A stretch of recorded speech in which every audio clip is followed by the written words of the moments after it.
Chapter 280. Client with overly high price. Blackie, are you sure you'll take this pile of bones too? Chan Zhao looked at the hundreds of skeletons in the ditch. He was honestly speechless. Couldn't they just move the essentials? How come everything had to be moved? They could just leave unnecessary things behind. Why did the new home need these skeletons? I think I need to show off my status as the Grim Reaper. After spending so much time with Chan Zhao, Blackie learned how to be playful too. Who can you show off to other than me? Didn't you always emphasize that you're the Soulbringer and not Grim Reaper? After meeting you, I discovered that the Grim Reaper is cooler. Fine, keep a skeleton. I learned a Dead Soul spell. After taking the skeletons over, I can have them help me construct my new home. Oh, can you help find a designer for me to fix up my new home? Are you serious? Chan Zhao was speechless. Yes, I'm serious. How come you humans can have pretty homes but I can't? When Chan Zhao came out of the basement, Ethan happened to be there. He didn't think too much though. He just thought that Chan Zhao came to find something he'd forgotten. Blackie was right beside Chan Zhao. Usually Blackie would sit in the shotgun seat if Chan Zhao was driving and no one else was there. Hey Chen, there's a complicated client. Will you take it? What client? Chan Zhao asked. I don't know the specifics of the condition, but I heard that 2 other doctors were traumatized and went to the mental hospital. He's not a psycho killer, right? I wouldn't introduce you to a psycho killer. What price? $200,000. That much? Chan Zhao said, shocked. I was afraid you'd be in danger. Ethan was genuine with this phrase. He and Chan Zhao had only known each other for half a year, but Ethan had helped Chan Zhao. Chan Zhao had also helped him without holding back. They often bickered, but when they really needed the other, they would help as much as possible. Ethan didn't want anything to happen to Chan Zhao, so he would help Chan Zhao decide if the clients were problematic or not. If the client was problematic, Ethan would warn Chan Zhao and ask for his opinion. Of course, only an idiot will reject such a big client. I hope I won't see you at the mental hospital next. Mental hospital? You're the one who should go. Oh, it was a vintage red brick house surrounded by a wall. The plants were luscious inside. It looked like an ancient house hidden deep in the woods.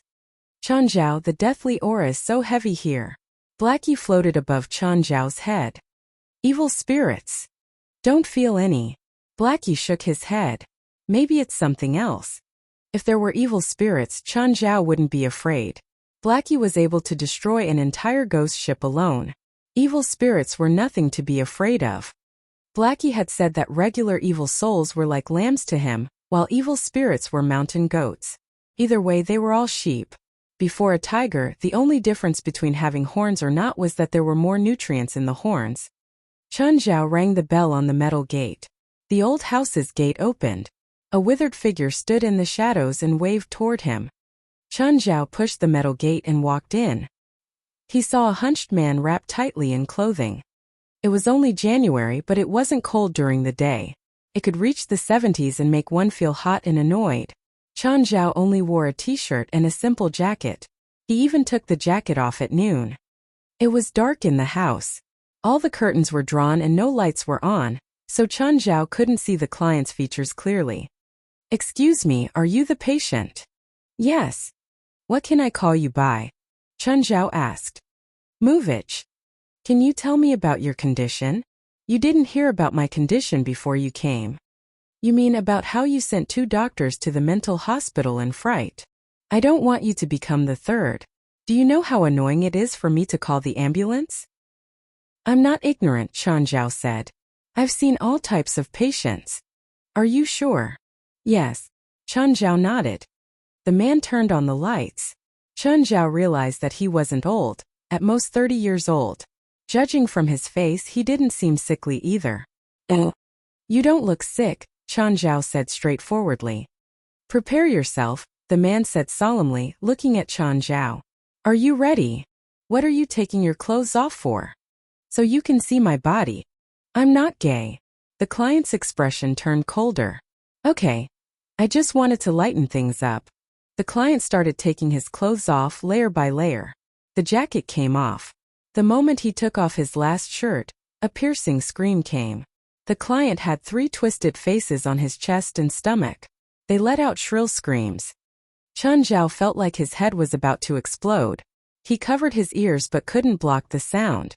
Read more chapter at VIP Novel. Go to sleep. Chun Zhao cried. All he wanted was for these 3 faces to shut up. The 3 faces instantly closed their eyes and mouths and went to sleep. Chun Zhao touched his ears. He was bleeding. If the 3 things kept screaming, his head might actually explode. Thankfully, he used the Banshee's charm out of desperation. Otherwise, he might be sent to the mental hospital too. The client looked at him in surprise. You stopped them? You could stop them? What are those things? Are you a mutant? Chun Zhao's ears were still ringing. It was too painful. Who the hell knows? It happened last month during Christmas. I just got these 3 faces on me. Get rid of them for me. It's too painful. Wait, let me calm down. Don't talk. I can't hear half of what you're saying. My ears are ringing. And please put your clothes on. It took half an hour for Chun Zhao to recover. I'm Muvich Tudis. I'm Chun Zhao. You can call me Chun. Okay. Tell me about your problem now. Muvich recounted everything that had happened, but his words were disorganized and didn't provide any information. He didn't know where the 3 demons came from either. Before Chun Zhao came, he'd already sent 2 guys into the mental hospital. Chun Zhao almost became the 3rd. Just then Chun Zhao's phone rang. It was Ethan. Chun, how are you? Did you see the patient? Ethan still cared for Chun Zhao. He called just to confirm his safety. I'm okay. I saw him. His condition is a bit complicated. Gotta go. Great. With $200,000 I can get $40,000. You don't care about me? You only care about your money. We're over. When Chun Zhao walked into the restaurant, he realized that Stephen was the only customer. He was sitting by the window. Chun Zhao approached him. Stephen called the waiter. You can start serving the dishes now. Chun, I accepted the PLM film about you and your friends. Huh? Why? Do you want me to act? Chun Zhao did not even believe this himself. After all, Chun Zhao was an Asian. In most American movies, the main characters were not Asians. As far as he knew, there was already a preliminary script for the movie he had sold, and he was only a secondary character. Of course, Chun Zhao did not really mind it.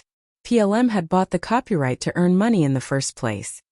If he insisted that the protagonist had to be an Asian, the box office might collapse. It would be bad for both him and PLM. If you really want to act, I won't mind, Stephen said, smiling. Forget it. Just tell me what you want. I want to borrow Amon for filming. Chun Zhao did not know if the lazy Amon would be able to tolerate it. Would it be too difficult a task for him? I'm paying him at the highest rate for Hollywood animal actors.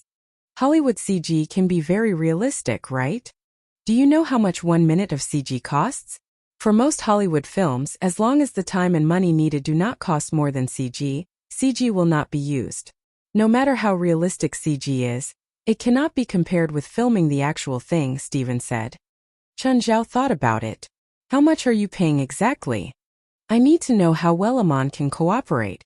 You can ask him to do anything that he can physically do provided I'm around. If you want him to fly, you probably need to find a helicopter first. So as long as you're present, you can ask him to do anything, right? Kind of. Then I'll pay you $15,000 per hour. How long do you need him for? About 3 to 4 days. We'll be filming for about 30 hours, Stephen said. The exact time depends on the actual effects. Can you make the pay higher? Chun, I'm just the director, not the investor. Stephen gave a dry laugh. Chapter 282 Female Lead. Chun Zhao could manage to accept this price. When does shooting start? He asked.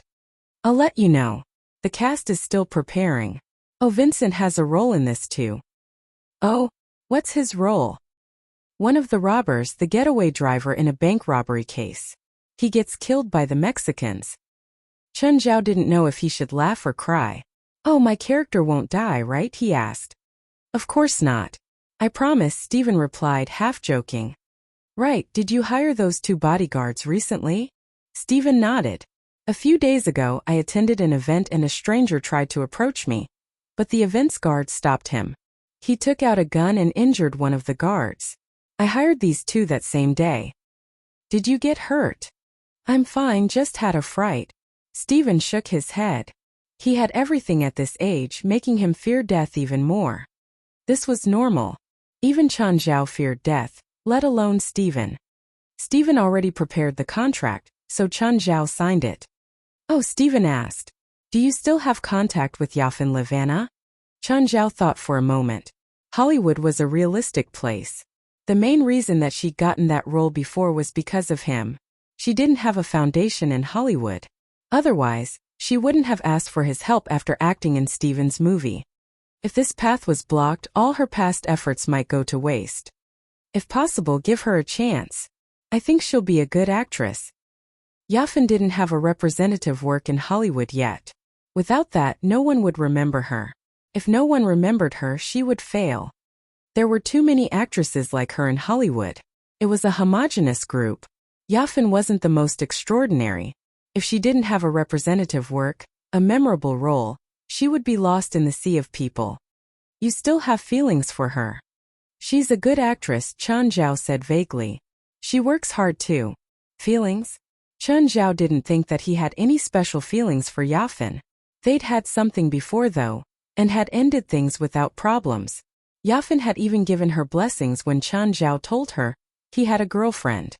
Whether she was genuine or not, Chen Zhao still hoped that she could succeed in Hollywood. At least she wouldn't be as miserable as right now, laboring for the tiniest roles. Do you think she can take the female lead? Stephen asked. The role of Kate, the reporter. In the script, David became the main character. The female lead was Kate, who was brave enough to expose the truth. If you think she can, I won't object, Chen Zhao said. But could Stephen decide on the female lead? Chen Zhao wasn't part of Hollywood, but he knew that the casting wasn't only the director's decision.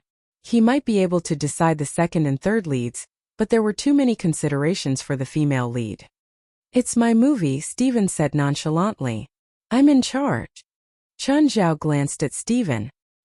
He'd almost forgotten that this man was a renowned director in Hollywood.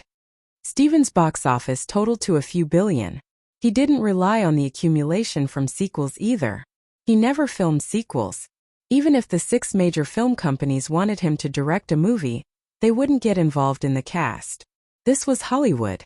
This was reality.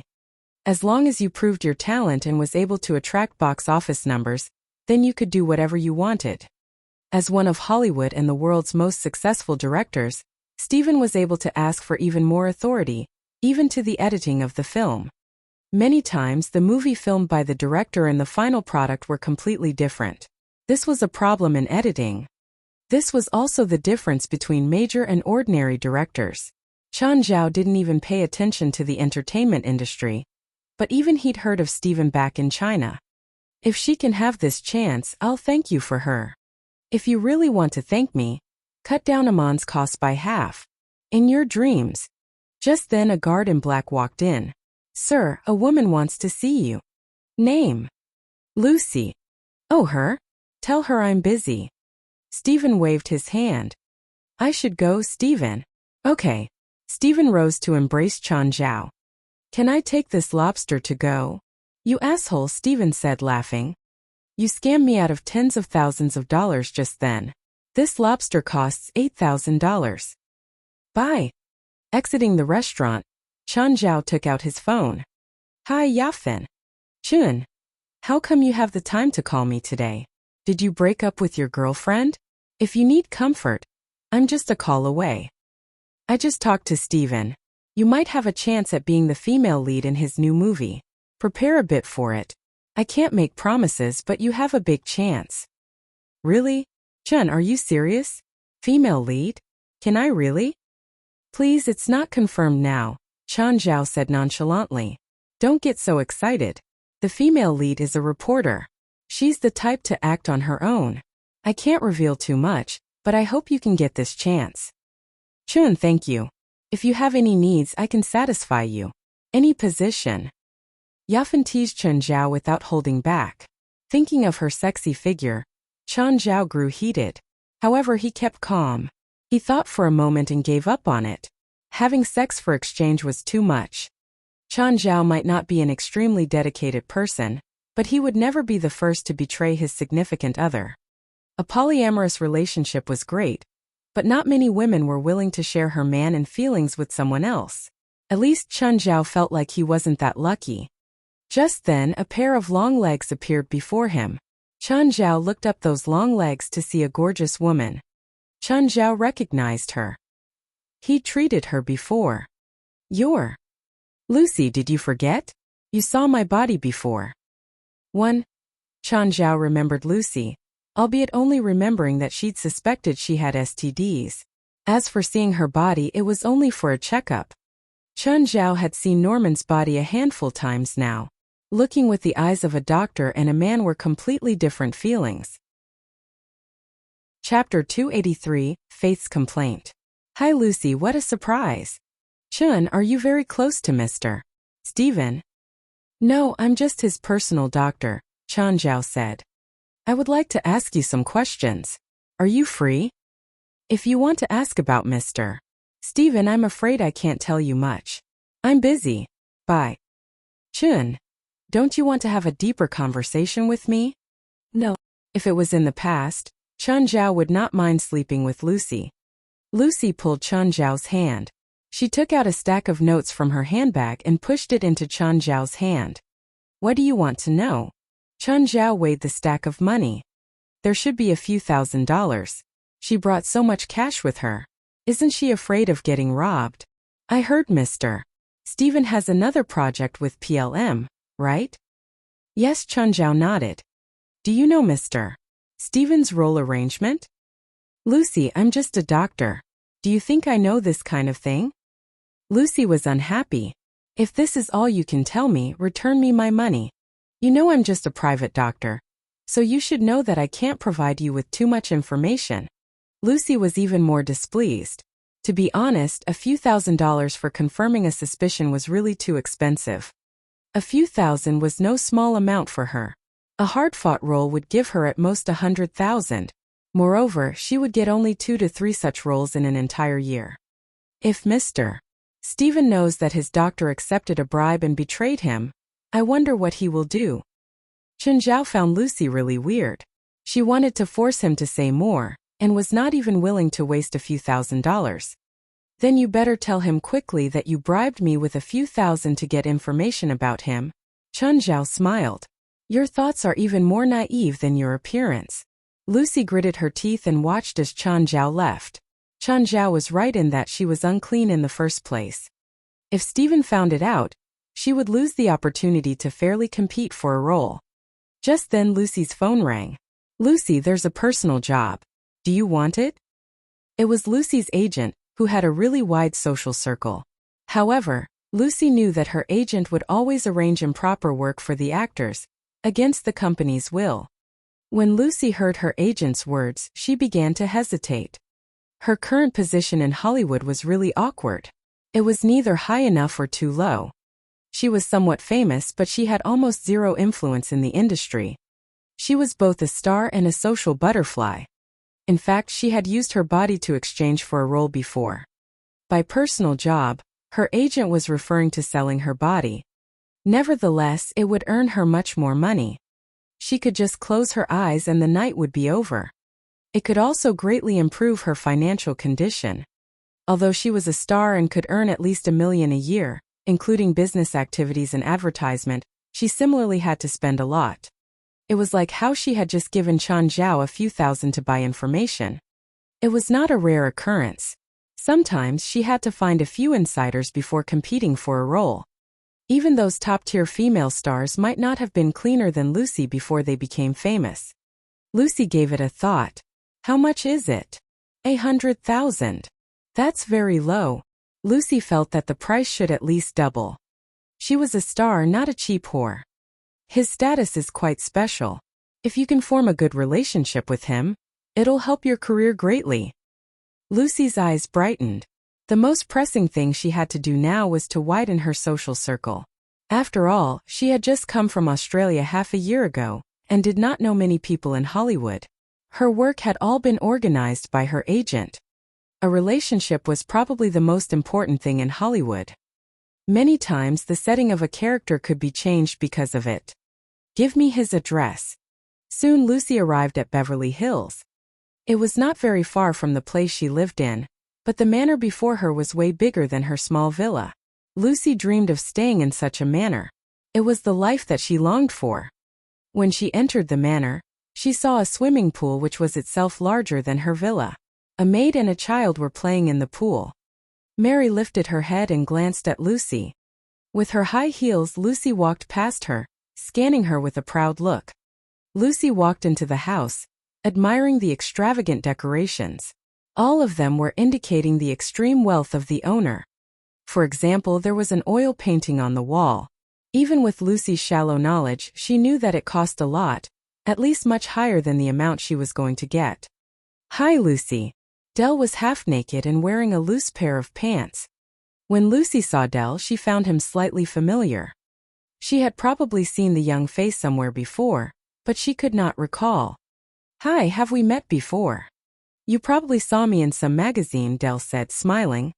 He had been eyeing Lucy for a long time. Her delicate face and perfect body were irresistible. Lucy thought that Del must be very famous to be able to appear in a magazine. Judging from the size of the manor, Del was definitely no ordinary man. "How should I address you?" "You can call me Del. That's how all my friends call me." "Del, your house is beautiful." Lucy gently touched her rosy lips and crooked her finger. "What are you waiting for?" "Let's go to my room. It's even nicer," Del said. "Don't you feel it's more exciting here?" Lucy pulled her low-cut shirt even lower. Del could not move his eyes away from the deep cleavage. Del seized Lucy's slim waist and the two kissed each other wildly. Suddenly Faith's scream interrupted the two. "Mr. Del, this is too much." Mary walked in and stared at Del in anger. Del's expression froze and he quickly explained, "We were just kissing." "Lucy, go to my room." "I'm calling Uncle. I don't want to be here anymore. I don't want Daddy anymore." Faith pouted to display her dissatisfaction. Meanwhile, she took out her phone. "Uncle, come and fetch me. I don't want to stay here anymore. I don't want Daddy." "Wait. Faith, don't tell your uncle about it. It's Daddy's fault." "I'm sorry." Del immediately snatched the phone from Faith. "Hey Del, what did you do again?" Chunjiao said. "Listen, it's a misunderstanding. Daddy and a woman are doing bad things in the living room." "I didn't." Del was about to explain, but Chunjiao had already hung up. Lucy looked at Del, not knowing what to do. "Del, what happened?" Del's face darkened. "Nah, it's nothing." Oh. Chapter 284 Exchange. A while later, Chunjiao came. Seeing him, Faith ran into his arms. "Uncle." Chunjiao picked her up and turned toward Del, with Lucy beside him. When Lucy saw him, she was surprised. She didn't expect that Chunjiao would come here. Chunjiao handed Faith to Mary. "Take her outside to play." Then he looked at Del and Lucy. Lucy took the initiative to greet him. "Hi Chun. We meet again." Chunjiao scoffed. "Del, come here. Let's talk privately." "Chun, let's make a deal. You can't hit me." Del was really afraid that Chunjiao would attack. "You want me to hit you here?" Chunjiao asked. Del rose immediately. "Lucy, we're going outside for a bit." He and Chunjiao walked outside. Lucy looked at them through the floor-to-ceiling window. It seemed that Chunjiao and this Del were very close. "Del, I don't care how messed up your private life is, but can't you think about Faith? Can you go to your room when you mess with women?" "Chun, this really is an exception. I was too impulsive just then. But we were only kissing. We didn't get to that point yet." Chunjiao glanced at Lucy in the living room. He didn't have a good impression of her in the first place. "You know her?" "No. I paid $150,000 for her." "Oh, you know her too?" "She was my patient." "What was her condition?" Chunjiao thought for a moment. It would be too much to reveal a woman's sickness. Plus, not breaching a client's privacy was the rule for private doctors. "Just a small thing, but remember to wear condoms when you play with outside women. I don't want to treat your STDs, got it?" Chunjiao patted Del's shoulder. "I'll take Faith to my house tonight." Come get her tomorrow. Okay. I promise I won't do it in the living room next time. If there's a next time, I'll send you to the hospital. Dell shuddered. Ignoring him, Chan Zhao turned to leave. Mary, hand Faith over to me. You can have a day off. Go home and see Bant. Did you make it clear with Mr. Dell? I'm sure he won't do it again. Oh, Dell Chun is only a doctor. Why are you so scared of him? Lucy lay on Dell, murmuring, that hurts. Don't try to sow discord between Chun and me so immaturely, Dell said coldly. We're brothers and you're nothing. If you mention our relationship again, there won't be a place for you in Hollywood anymore. I'm sorry, Dell, that's not what I meant. Dell was an ass, but he wasn't stupid. He'd seen too many girls like Lucy.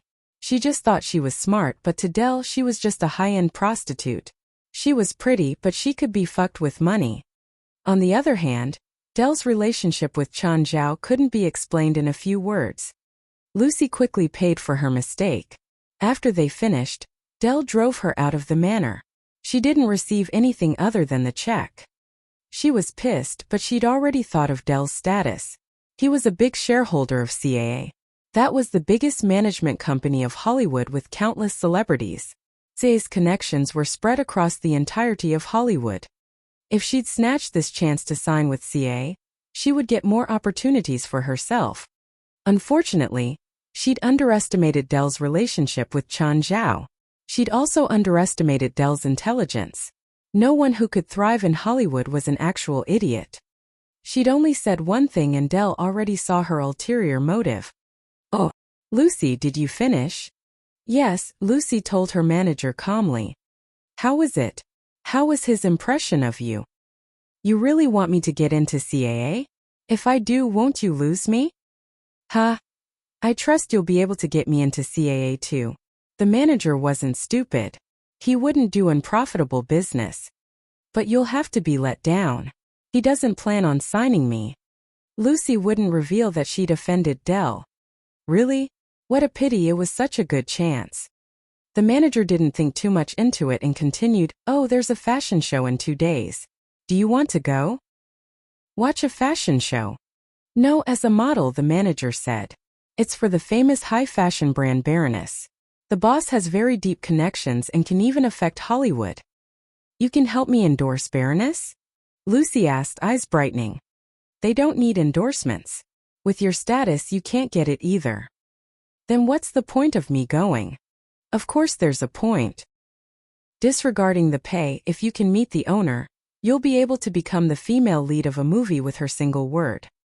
Is she really that powerful in Hollywood? Of course. The Baroness' influence in Hollywood is substantial.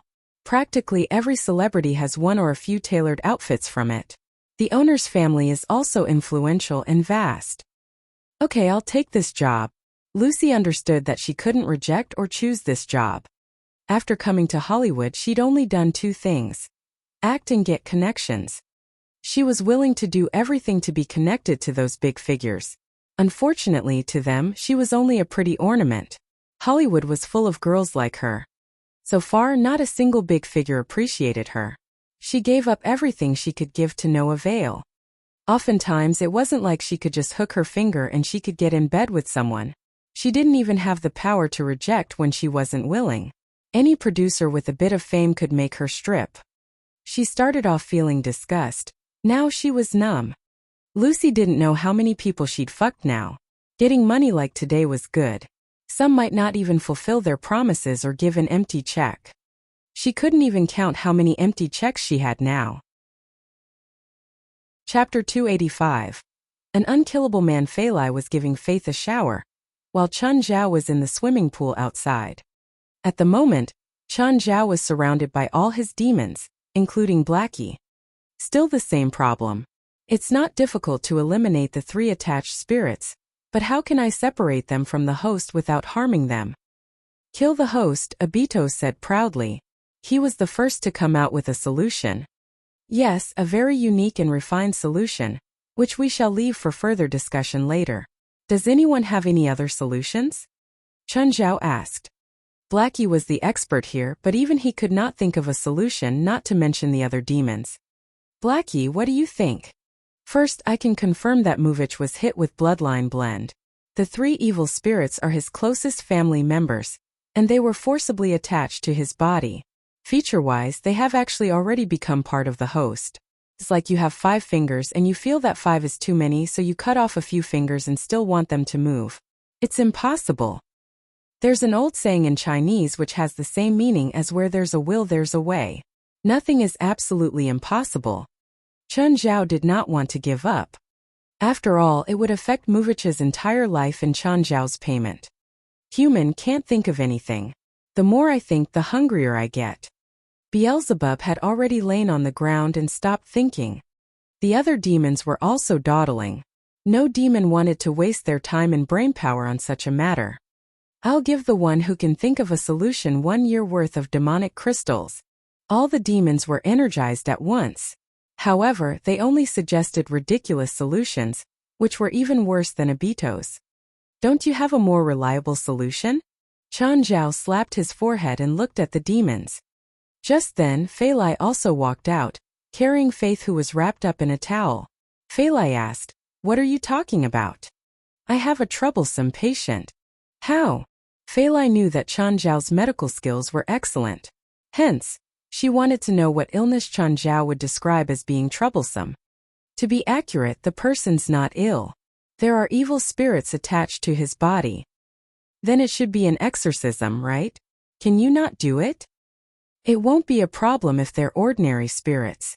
The thing is, he was hit by a spell. The 3 spirits turned out to be his father, mother, and grandmother who had raised him up. Will the 3 spirits harm the host? No. Then what's the problem? Oh, he just has 3 distorted faces on his chest. Whenever they see light, they'll scream and cause everyone to have concussion except the host. Apart from those, he's just fine. Oh. Can you not pull the 3 spirits out of his body by force? No, they've already totally fused with each other. Pulling them out will be like cutting off your fingers and still wanting them to function. Forget it, I can't help you. I'll bring Faith to bed first. Don't stay in the pool for too long. The more Chun Zhao thought about it, the more frustrated he became. He swam a few laps in the pool. The water at night was still somewhat cold. After swimming, Chun Zhao left the pool and dried himself up. Then he changed to his sportswear. He informed Fei Lai and then went out for a night run. Chun Zhao would not usually go for night runs, but he really could not fall asleep tonight. Normally, whenever he could not sleep, he would not let Fei Lai sleep too. He would spend all his energy on Fei Lai. However, Faith was there and he could not do anything. Therefore, he could only expend his energy by exercising. It was not too late, only just over 8, but the coastal road was already rather empty. Chun Zhao enjoyed the sea breeze as he jogged on the sidewalk. Suddenly, a person appeared on the path. The person was still wearing a hood, hiding his face. Chun Zhao did not notice him and collided into him directly. The person was blown backward by a meteor and collapsed on the ground. "Sorry, are you all right?" Chun Zhao wanted to help the person to get up, but when he touched the person's hand, he felt a sharp burning sensation. "Ah, what's in your hand?" Chun Zhao withdrew his hand and realized that there was a brand. "Chun, it's the imprint of a demonic batch. There's something wrong with that guy." Chun Zhao looked at the person before him. "Stop!"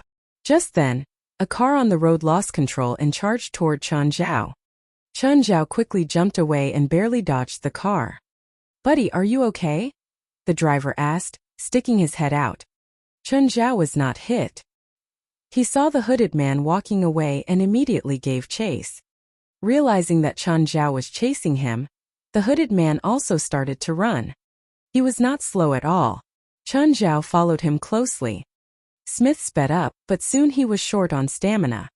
Damn, why isn't he dead yet? Smith cursed as he ran. He would find his prey using the same method every night, and it was really simple. As long as he touched the victim's body with his hand, he would leave an imprint. Bad luck would quickly kill the victim. Smith would obtain the victim's luck, while the curse coin would obtain the victim's soul. Just as Chun Zhao was chasing Smith, a lamppost by the road suddenly fell down without warning and smashed onto Chun Zhao's body. It was really a heavy hit. Smith stopped and looked at Chen Zhao, heaving a long sigh of relief. He's finally dead. Just as Smith thought that it was over, Chen Zhao got up from the ground again. Not dead? What's wrong with him?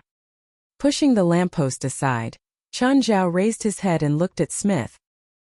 He finally saw Smith's face clearly. It's you. Chen Zhao had seen Smith at the entrance of the abandoned college building when Sienna called him for help. That time both Chen Zhao and Blackie found Smith somewhat strange, but they did not investigate it in depth. Now Chen Zhao could finally confirm that there was something wrong. Smith immediately ran away, and Chen Zhao obviously continued to chase him. The two raced against each other. Chen Zhao followed Smith closely, not planning to let him go. When Smith reached a car park, he could not run anymore. Just when Chen Zhao thought Smith was going to surrender, a car hit Chen Zhao from the back. Chen Zhao flew forward for a few meters, but the car still drove toward him. Chen Zhao made a roll and dodged the car. However, the car beside him also started its engine. Chen Zhao, he's releasing evil spirits to control the cars. Don't fight with him here. Chapter 286. Different function of angelic crystals. Chen Zhao didn't know how many evil spirits this guy controlled. A dozen cars in the parking lot all had their lights on. Blackie swooped forward and destroyed 2 evil spirits. Chen Zhao suddenly had a strange feeling. It came from the mark on his left hand. Another car crashed toward him. This time he was prepared and dodged it easily. Smith was about to escape again. Blackie, Chen Zhao called. Take out all these evil spirits.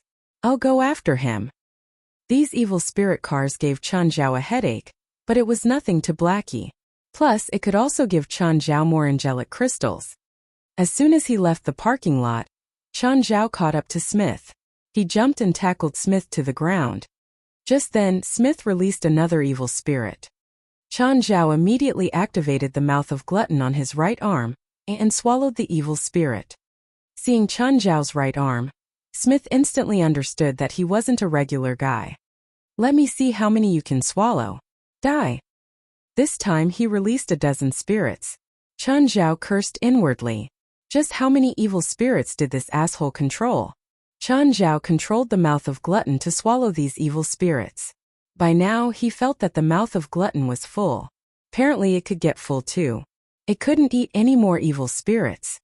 But Chen Zhao saw an even more terrifying scene. Countless evil spirits appeared behind Smith. Fuck! Without even thinking, Chen Zhao took out a bag of angelic crystals and shattered them. The countless evil spirits were already charging at him. He scattered the powder of the angelic crystals. Whoosh! The moment that the powder from the angelic crystals touched the hundreds of evil spirits, the entire sky lit up. It was like someone setting off fireworks.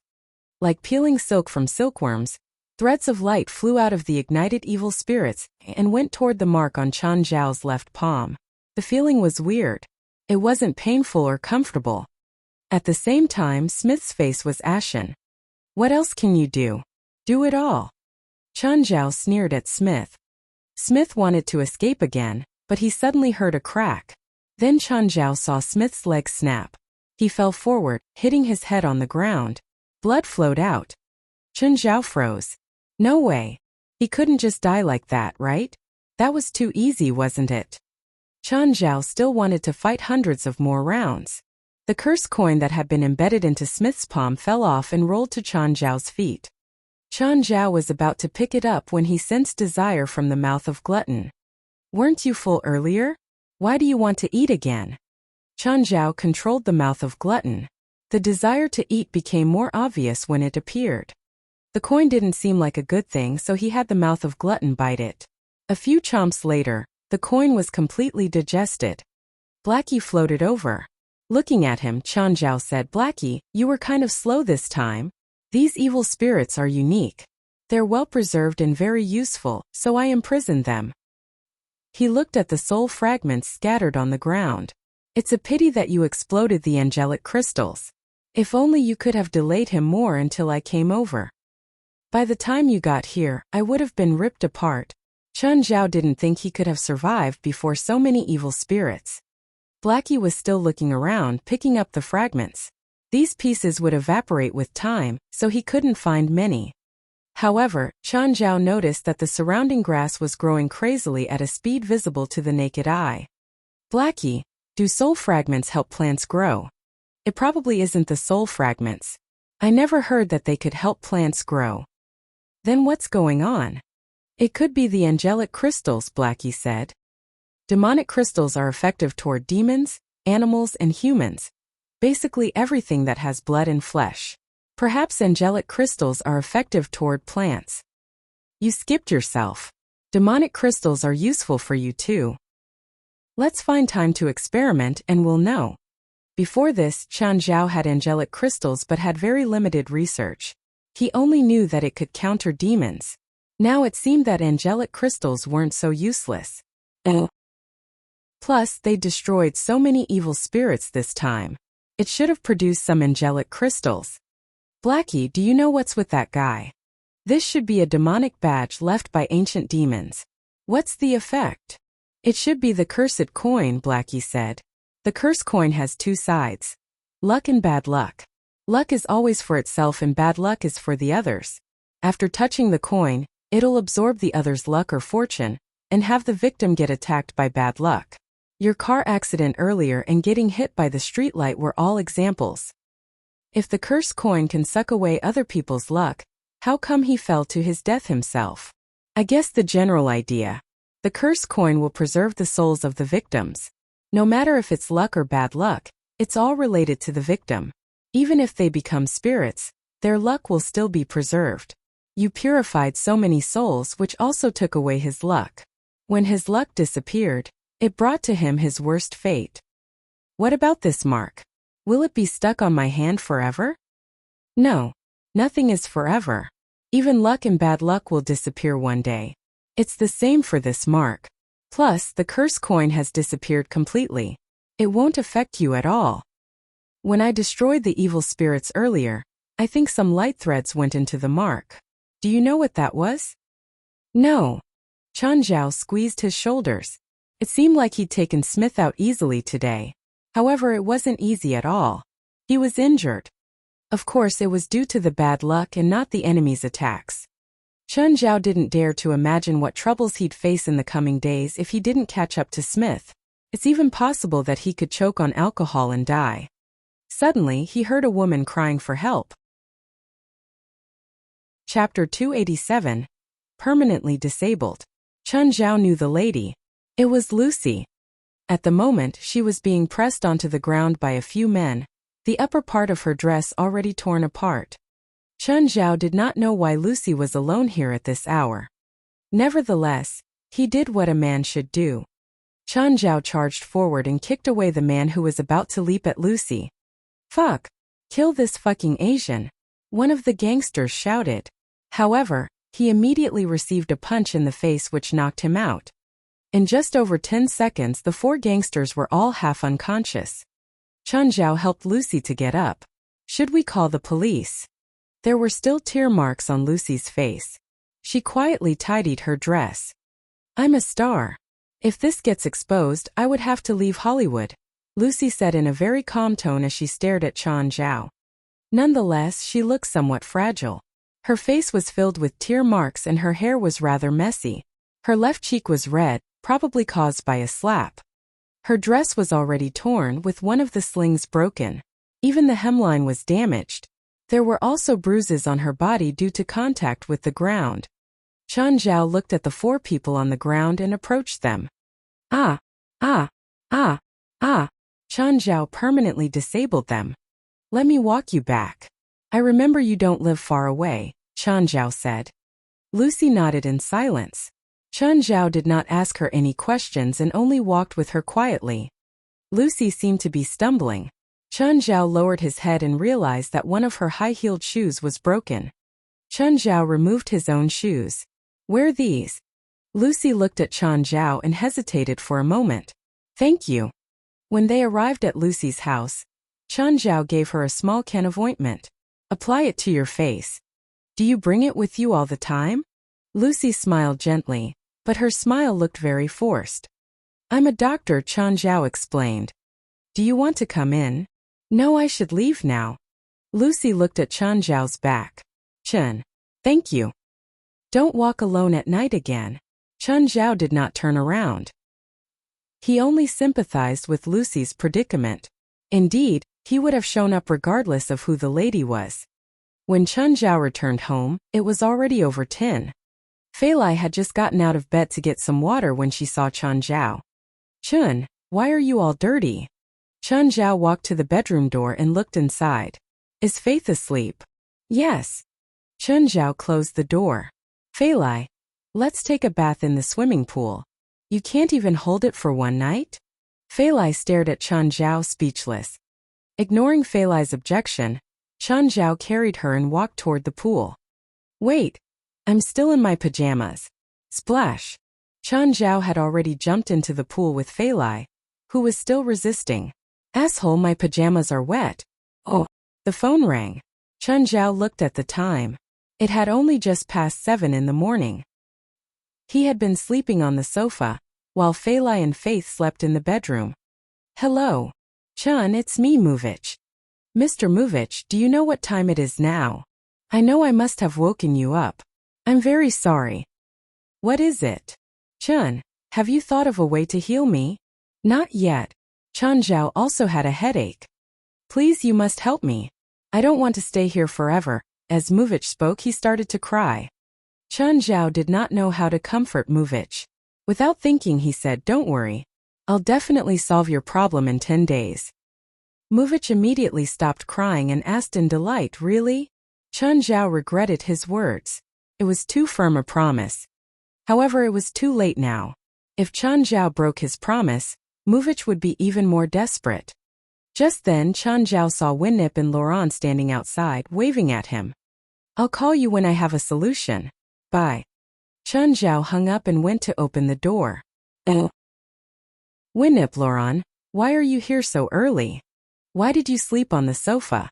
Were you chased out of the room by Fei Lai yesterday? Winnip asked curiously. Did you argue with each other? And now you're going to break up? Laurent asked excitedly. Dell's daughter slept here, so I could only sleep on the sofa, Chen Zhao sighed. You're more caring than I thought. Winnip nodded in satisfaction. Chen Zhao felt that sleeping on the sofa last night was totally worth it, now that he had received Winnip's recognition. Anyway, he had done everything last night. Winnip, your standard for caring is too low, Laurent said, displeased. At least he's better than you. When Fei Lai and 4 were only 3 months, you were still sleeping like a dead pig. Laurent did not deny it. Chen Zhao was used to ignoring Laurent long ago. No matter what Chen Zhao did, Laurent would not be happy. Chen Zhao might as well please Winnip. After all, Winnip was the real decision-maker. Is Fei Lai still sleeping? Chen Zhao looked at the time. Fei Lai should be waking up soon. Indeed, after a short while, Fei Lai also woke up. Dad, Mom, morning. Fei Lai, we're leaving, Winnip said. You're going home already? Why don't you stay here for a bit longer? It's all Winnip. She said that there are a lot of things waiting for her to settle. Laurent loved his daughters and he was also retired. Clearly he wanted to play in Los Angeles for a few more days. Unfortunately, Winnip still had work to settle. They had to leave. Chen Zhao and Fei Lai sent Winnip and Laurent to the airport. Laurent pulled Chen Zhao to the side and threatened fiercely, Kid, I suggest you quickly break up with Fei Lai. If I see you again next time, I'll throw you into the sea and feed the sharks, Chen Zhao answered. Although I'm retired now, I still know many political figures. I'll get you in jail. I'll throw you into the sea and feed the sharks. I'm not joking with you. I'll find a gang to kill you. I'll throw you into the sea and feed the sharks. Is that the only sentence you know?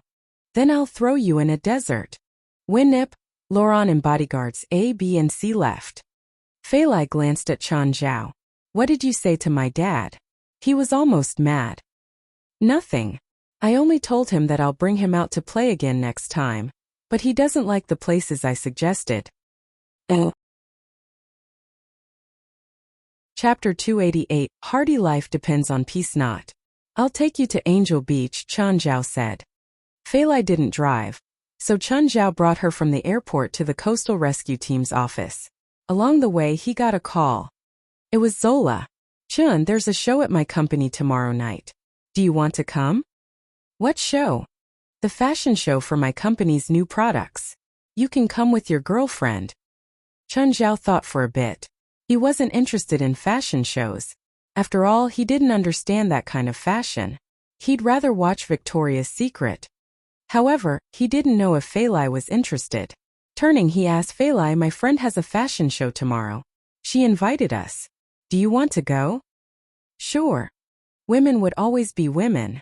They couldn't resist things about clothes.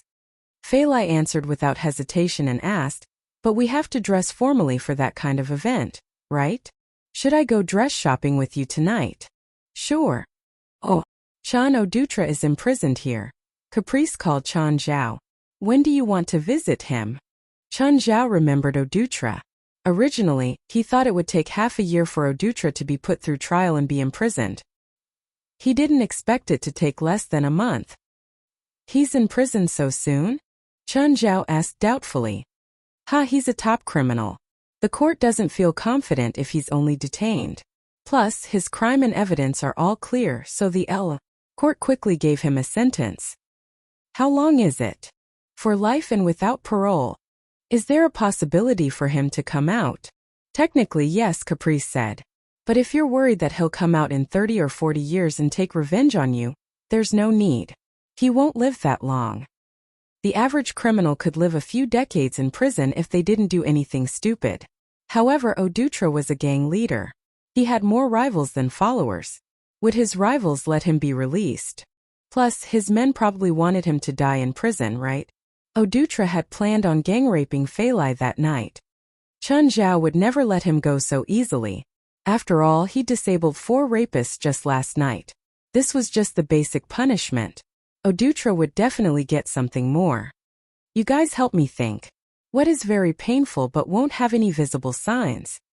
Master Carey said. I have a good friend who's a painful torturer. She's amazing at torturing souls. Is she in hell right now? Yes. You just have to kill your enemy and have his soul go to hell. Chun Zhao shook his head. Killing his enemy felt nice, but it was too costly. Could affect Caprice too. Human, Raymond said. I thought of an idea. What idea? Let me give him great sexual desire, Raymond said while snickering. He had a good idea, but this couldn't satisfy Chun Zhao. Not enough. This is just appetizer at most. Make him never be able to feel full, Beelzebub added. Make him feel starved forever. Still a bit lacking. Keep thinking. Why are you making it complicated? Blackie asked. Why can't you just use what you did to Philip Quinn? No, that's too obvious. Chun Zhao declined the suggestion. Philip Quinn's case was too unique. If another case came up, it would be easily connected to him. Then I'll learn a spell. Oh, what about the age spell? Chun Zhao's eyes brightened. Which of you know age? No. No. No. Chun Zhao was speechless. None of you. The effect is too low for demons. There's no point in learning it, so no demon would go learn it. Is the effect that weak? Humans have no resistance against magic, so age can make them die from old age within 30 days. Beelzebub, who in your territory knows the spell? Chun Zhao had the demonic ritual implements of many inferior demons of Beelzebub's territory. He thought that if he was lucky, one of them would know age. I don't know. I don't care about those lowly bastards. Oh. Chun Zhao wanted to kick Beelzebub. He only knew how to say useless words but couldn't do anything he was asked to. I have an idea, Blackie said. Feel free to speak up. We're not very familiar with curses, but I know necromancer spells. And then, in necromancing, there's a type of marrow-eating insect. The host loses as much vitality as the insect sucks away. Are they easy to discover? There's a possibility they'll be discovered with X-ray because they're visible to the naked eye, but they can be taken out. Chun Zhao had to learn how to summon the marrow-eating insects though. Blackie couldn't hurt living creatures directly. Not even a horribly sinful criminal. Chun Zhao thought and then called Caprice. Caprice, I'm not ready yet. I need a few days to prepare. What are you planning? Obviously something that can take revenge without hurting you or me, Chen Zhao said matter-of-factly. There's more than enough time, Caprice said. No hurries. After hanging up, Chen Zhao drove to Ethan's motel. Ethan's clients for Chen Zhao had decreased dramatically, but they were all big cases. Ethan must have chosen them specifically because he knew Chen Zhao needed money. Of course, he would also earn much more. Auntie Li, where's Ethan? When Chen Zhao entered, he saw Li Qing standing behind the front desk. Li Qing looked at him and her brows furrowed. Mr. Chen, where's your peace knot? Huh, it's in my wallet. Chen Zhao took out his wallet but discovered that the peace knot was untied. Hey, what happened? It was still fine yesterday. Mr. Chen, did you run into danger yesterday? Chapter 289, Disease That Can Defeat Right. It was the first time Chen Zhao observed Li Qing so carefully. Li Qing bit her lower lip and looked rather reluctant to speak. Auntie Li, is the peace knot special? Chen Zhao stared at Li Qing. After thinking, Li Qing said, Mr. Chen, I'll make another one for you later. Is the peace knot very difficult to make? Not really. It just takes some time. Li Qing smiled. By the way, Ethan went out to play. I don't think he'll be back today. Did he say where he was going? No. All right, Chen Zhao sighed. Auntie Li, I'm leaving. Be careful out there. If you run into trouble again, tell me. I can't do much, but I can at least try to think of a solution with you. Sure. Auntie Li, thank you, Chen Zhao nodded. Chen Zhao drove his car deep in thought. Just then his phone rang again. Hi Chen, it's Right. Yes. Are you free now? Yup. Are you unwell? Yes. I'm not sure. I just feel weak, Right said. I'm worried that I might have gotten ALS. Chen Zhao frowned. ALS stands for amyotrophic lateral sclerosis and is also known as Lou Gehrig's disease. It is a very troublesome illness. At the moment, it cannot be cured. Even cancer has a small chance of full recovery. Sometimes it can be removed physically. However, ALS is really incurable. Chen Zhao could only pray that it was not ALS. Right, have you gotten a checkup? No. I don't dare to go. There were not many things that could scare Right. Even when she had cancer, she continued to stay by herself. She was not scared of death, or rather she was not beaten by cancer. However, the thought of having ALS really frightened her. Chen Zhao had seen ALS patients before. It is really a terrifying disease. Many ALS patients would rather die than live in that state. Nonetheless, it was good news that Right had not done a checkup. She merely suspected the disease. Given Right's age, she was probably just scaring herself. Many common elderly diseases would also cause muscle weakness. It is very normal. Chen Zhao went to the supermarket and bought a bottle of red wine, after which he went straight to UCLA. When Chen Zhao found Right, he realized that she was still giving a lecture. Chen Zhao even saw Diana and Evely in the lecture room. He quietly walked in from the side and found himself an empty seat. When the lecture ended, Diana and Evely approached him. Diana was delighted to see Chen Zhao. Chen, are you here to find me? Air. And you have red wine too. Great. We can have a candle dinner. Sorry. I'm not here for you, Diana, Chen Zhao said, speechless. I'm waiting for Right. The wine is for her as well. Just then, Right had also finished packing her lecture materials. She looked at Diana and Evely. Ladies, excuse me, please. Fine. If it's Ms. Right, I'll quit. Diana smiled. Chun, come and find me next time.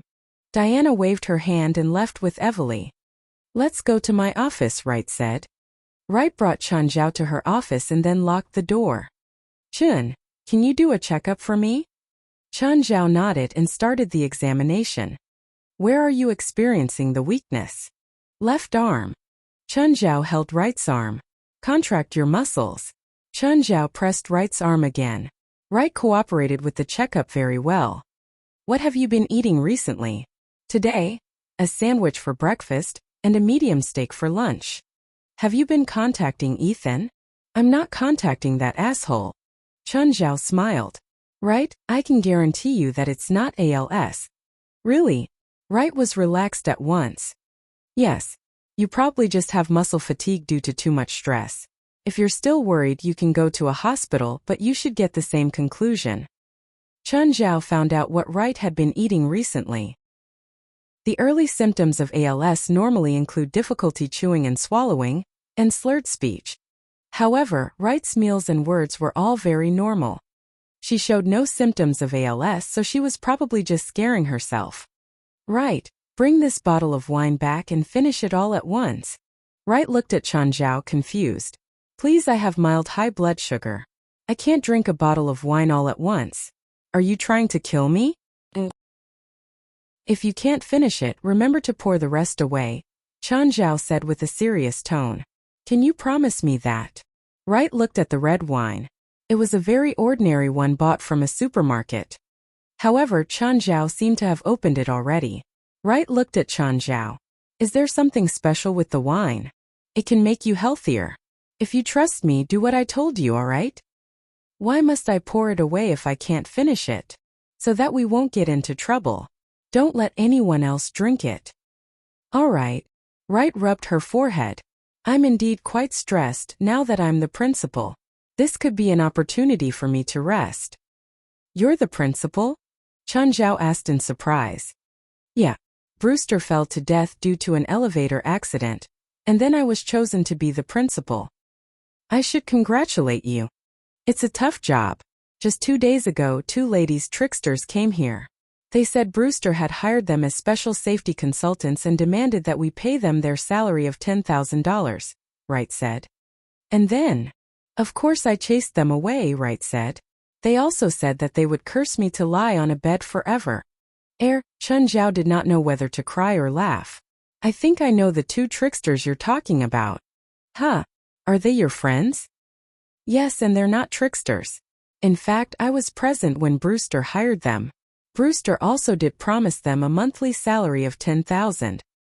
Special safety consultant? What exactly does it mean? You may not believe it, but they're supernatural event experts, Chun Zhao said, rubbing his nose. Wright stared at Chun Zhao, as if she had just seen a ghost. Are you serious?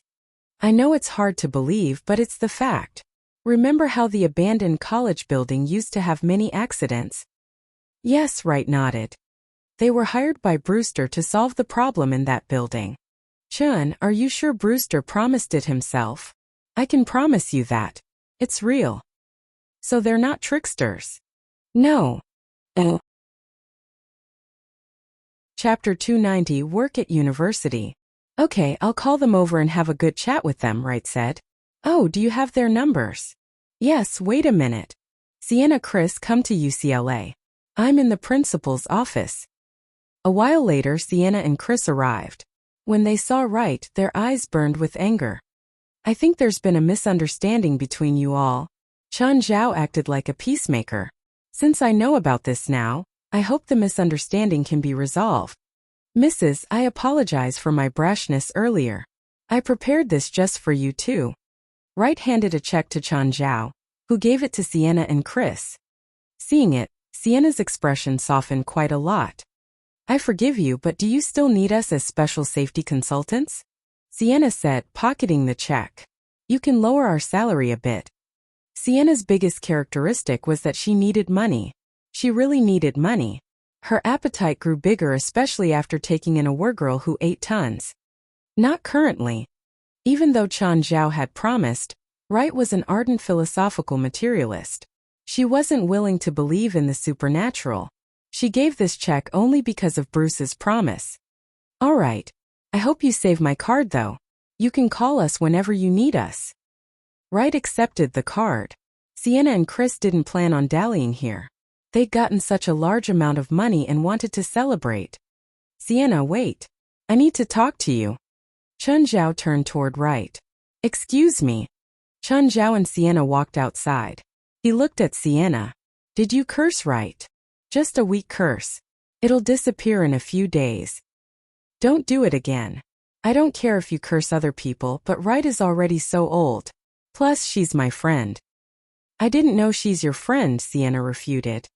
To be honest, they both had their own perspectives. Neither was right or wrong. However, Sienna's curse really scared Chen Zhao. Chen Zhao returned to the office. Wright looked at him with a slight smile. What's their relationship with you? Didn't I tell you? They're my friends. Nothing more. No. I have a girlfriend. What about Diana and Evely? Please, I have even less of a relationship with them.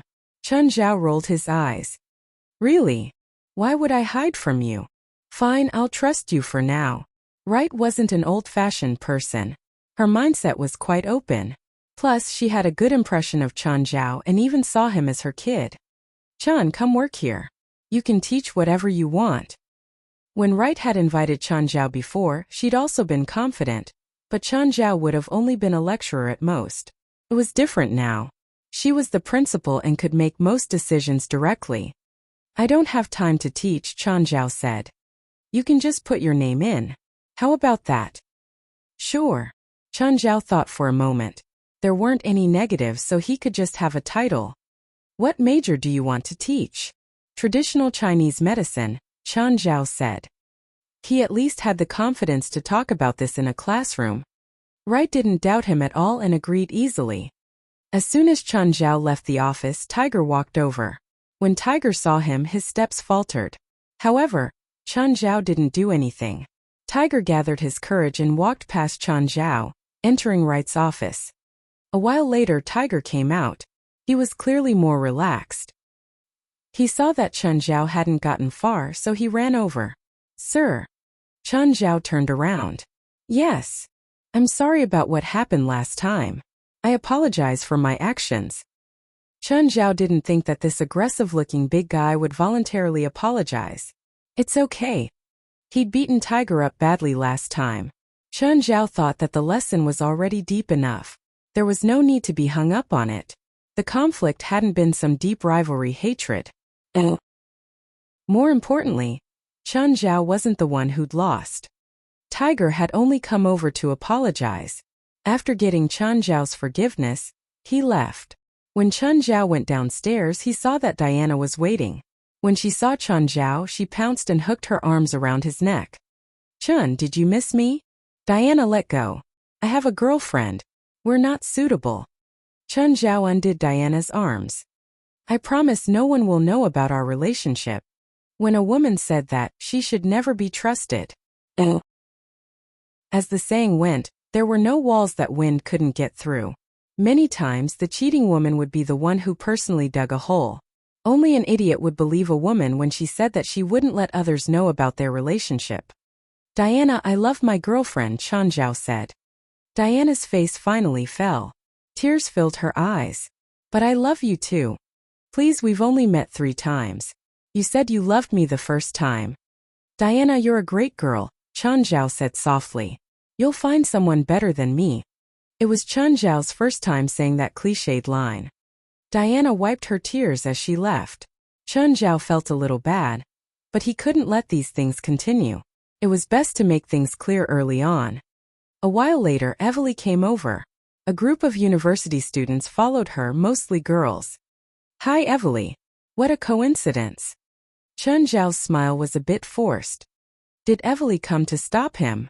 Did you bully Diana? Evely looked at him coldly. No, you misunderstood. Diana came back saying that you dumped her. We've never dated. How could I dump her? So you bullied her.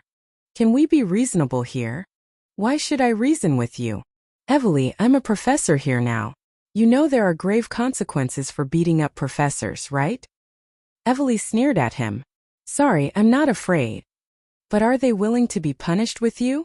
Chen Zhao pointed at the students behind her. Some of the ones behind Evely indeed showed signs of retreat. They were mostly guys too. Instead, the girls all had murderous looks. If you're a man, you won't hide under your title as a professor. Even if you beat up a student or a regular person, you'll still get punished. If you're a man, you'll accept the challenge. Stop joking. You have dozens of people and I'm alone. Why should I accept your challenge? And what the heck is this challenge? It's the rule of the youth society. What? Our club, Evely said. Chapter 291, Youth Society. What if I don't accept your challenge? Then you shall never step into UCLA again. Also, I know which car is yours. If you don't want your tires to be punctured, you better accept the challenge. What's the challenge? We'll choose 5 sports students, and you'll compete with them in their strongest sports. If you can win 3 rounds, we'll ignore what you have done. If you lose, you have to apologize to Diana. All right. Choose 5 people then. I want boxing, sanso, taekwondo, judo, and wrestling. Chen Zhao glanced at the students. He was confident that he could defeat even the strongest of them. However, Evely shook her finger. No, not fighting. Diana said that you even defeated Tiger. None of us can defeat Tiger, so we're definitely no match for you. Hearing Evely's words, the students behind her all took 2 steps back uncontrollably. Luckily, they did not fight Chen Zhao directly, or many of them would be injured by now. Tiger was famous in the college. He was a rising star in professional boxing. Those students who originally intended to beat Chen Zhao gave up their plan. Bob, come out, Evely shouted. A very tall student walked out. Evely, you're not going to ask me to fight him, are you? I can't fight. Of course not. Didn't you hear what I said? Use your strength to defeat him. Bob's eyes brightened. Are you sure he'll compete with me in long jump? Evely looked at Chen Zhao. Do you dare to compete with him? Aren't you bullying me? His limbs are so long. How could I possibly win? This is Youth Society's rule. It's bad for me to lose, and I also gain nothing by winning. Why should I accept the challenge? How about a bet? Chen Zhao smiled. He felt that it was really satisfying to deceive these students' money. You want to bet money? Are you sure? Of course. I had sports lessons in primary school too, Chen Zhao said in a serious tone. It's not funny. Evely stared at Chen Zhao with a cold look. What are you thinking? In Evely's opinion, there was no way Chen Zhao could win. She only came here to vent her anger because of what Chen Zhao had done to Diana. In addition, she also set up the challenge in a way that Chen Zhao could not possibly win. Didn't you come here to see me lose? Now I accept it. Everyone, come and place your bets. Chen Zhao took out $1,000. You're Bob? We're going to compete in the long jump, right? If you bet 2 and win, this is yours. Bob was also stunned. He was a long jumper and Chen Zhao was forcing him to bet on their competition. What? Is he an idiot? Chen Zhao was not short, only when compared to the common man. Bob was 1.95 meters tall and had the standard track or long jump build. Chen Zhao already lost because his shape was not even suitable for long jump.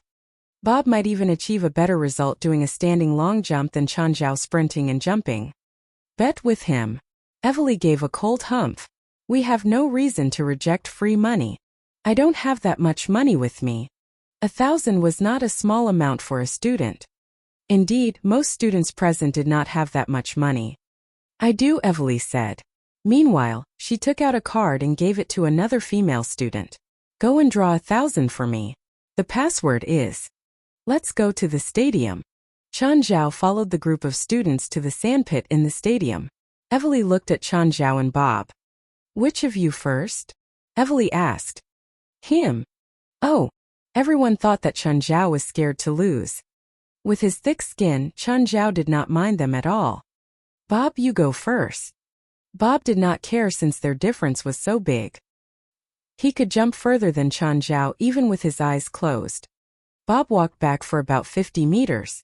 Sprinting was allowed for long jump. Of course, the distance could not be too long. If someone wanted to run a marathon's distance before the long jump, he would probably be sent to the mental hospital first. Bob started running, sprinting. Long jumpers were all excellent sprinters too. When Bob's speed reached its maximum, he kicked hard on the ground. Puff! He landed. A student went up to check the result. 712 meters. It was an outstanding result, close to that of a professional long jumper. Panting slightly, Bob approached Chen Zhao. It's your turn. Chen Zhao pointed at the start line. You touched the line, so it doesn't count. Bob turned his head and looked at Evely. Do we have to be that strict? Evely wanted to tell Chen Zhao that since he was going to lose anyway, he might as well just jump. However, She quickly realized that Chan Zhao was deliberately delaying his turn, and also making Bob more tired. Nevertheless, all tricks were useless before absolute power. Evely said to Bob, "Jump again. Don't touch the line." Although Bob was displeased, he still decided to do it for the money. Bob walked back for 50 meters again and then sprinted. Puff! He made a smoother arc in the air. 35 meters. Everyone exclaimed. The result was even better. "It's valid this time, right?" Bob said with a provoking tone. Of course. Chan Zhao put down his toolbox. "All right, your turn," Evely said impatiently. In her opinion, Chan Zhao was going to lose for sure. There was no need for him to waste any time. Chan Zhao's original plan clearly failed. He surely did not expect Bob to achieve a better result the second time. If he had known it earlier, perhaps he would have admitted defeat. "What are you doing? Aren't you going to jump?" "Warming up, of course," Chan Zhao said. "Without warming up, it's easy for muscles to be strained. Ask Bob if you don't believe me. Bob, am I right?" Bob turned his head and ignored Chan Zhao. "Fine, I'll let you warm up," Evely said, gritting her teeth. Can't this bastard just accept his fate to be defeated? "Oh yeah, does anyone else want to bet?" Chan Zhao suddenly asked. "Are you sure?" Evely looked at Chan Zhao in surprise. "Isn't it boring for all of you to just stand here and watch? I'll be the banker. You can bet as much as you want." "Really?" a student asked. "Of course. We can bet any amount. At least $10 or it's too boring. I bet $100 that Bob wins. 50 for me. $100 too. I'll bet 200. Evely felt that she was going to burn in anger. Must this asshole turn this into a mess? Chapter 292. Chatter endlessly. "Are you done or not?" Evely yelled. "Wait, I'm collecting money." "Oh, what's your name?" Chan Zhao was taking notes. "Pete." "Okay, Pete, $200. If you lose, you'll pay us all, right?" "Of course. You have so many people. I won't even dare to not pay up, right?" He collected more than $1,000. No one else made bets, so he put the money away. He retreated to 30 meters away, jogged, sprinted, and jumped. He created an arc in the air and landed steadily in the sand. 7.51 meters. Everyone stared at him dumbfounded. No one moved. No way. You're cheating." Evely couldn't figure this out, so she reflexively thought that Chan Zhao was cheating. It wasn't possible under everyone's scrutiny though. "Did you step on the line?" "Go look." The line was drawn in white paint. It was easy to see if he stepped on the line or not. "It's also possible that you crossed the line," Evely insisted, unwilling to accept reality. "Okay, cheating like this is boring. I won, right?" Bob's expression was down. He lost? He really lost. He'd lost to an average Asian man who was 15 centimeters shorter than himself. "Wait. I don't accept defeat," Bob suddenly yelled. "Since we're going with the official rules, I have another chance." Chan shrugged and made an inviting gesture. "As you wish." He sat on the side and started counting the wad of cash. Seeing how annoying he was, everyone wanted to beat him up. Bob jumped again and got 7.42 meters, still not surpassing Chan Zhao's record. He sat in the sand, unwilling to get up. He was too hurt. The other students had no time to comfort him either. They were all provoked by Chan Zhao. After counting the money, Chan Zhao was satisfied. "Not bad, $2,120. Thanks, Evely." Evely clenched her jaw and looked at him.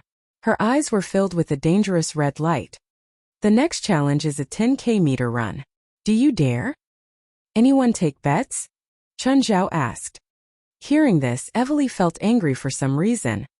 "Grint, you're up." Grint was a slim African American, but when he took his jacket off, everyone saw his lean muscles. He was the type that looked skinny with clothes on and muscular without. "Grint," Evely called. "Don't lose to him." "Evely, don't worry. I won't lose to an amateur." As he spoke, he also glanced at Bob. Seemed that they had conflicts too. "How about 5K? Chan Zhao asked with a worried expression. 10,000 meters is too much. I don't even know if I can do it. No choice. You either stand at the starting line or surrender. No one's going to bet? There's no commotion? Listless, Chen Zhao continued, plus I just finished jumping. I feel so tired. I need to rest. Wait for half an hour. Rest for half an hour? No way. Get up and run right now. No, I'm tired. I bet $2,000, Evely said through clenched teeth. Chen Zhao stood up immediately. Anyone else want to bet? Pete, who'd lost $200 earlier, walked over hesitantly. You'll lose this time, right? Please, Asians are horrible at track. Plus, do I look like a professional? I might not even do 5K.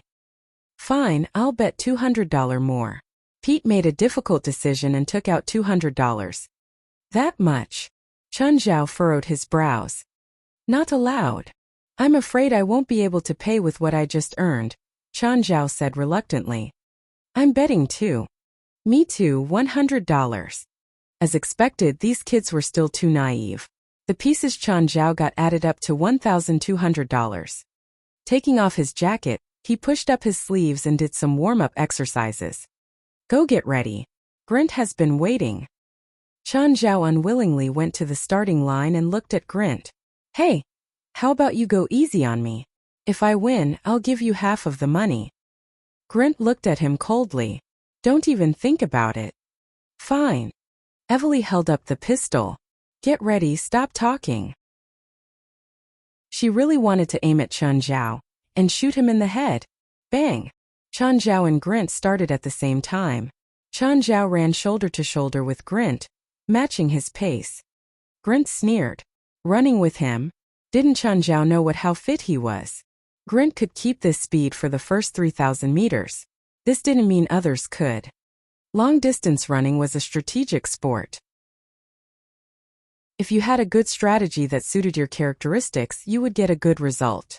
If you used the wrong strategy, you might not even be able to run 10K meters. Go Grint! Go Grint!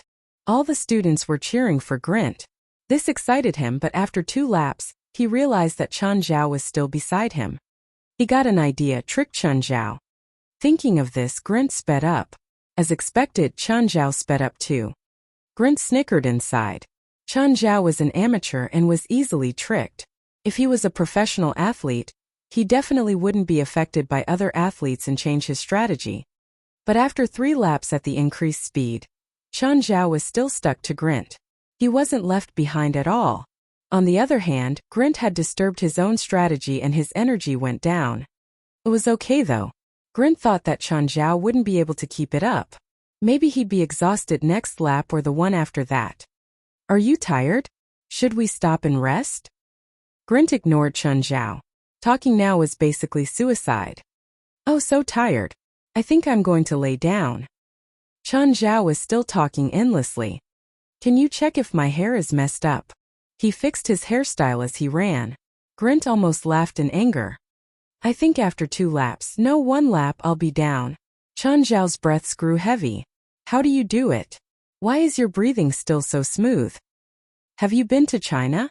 If you have a chance, you must go. It's a great place. Oh, I saw on TV. Before that you can drink water during a race, right?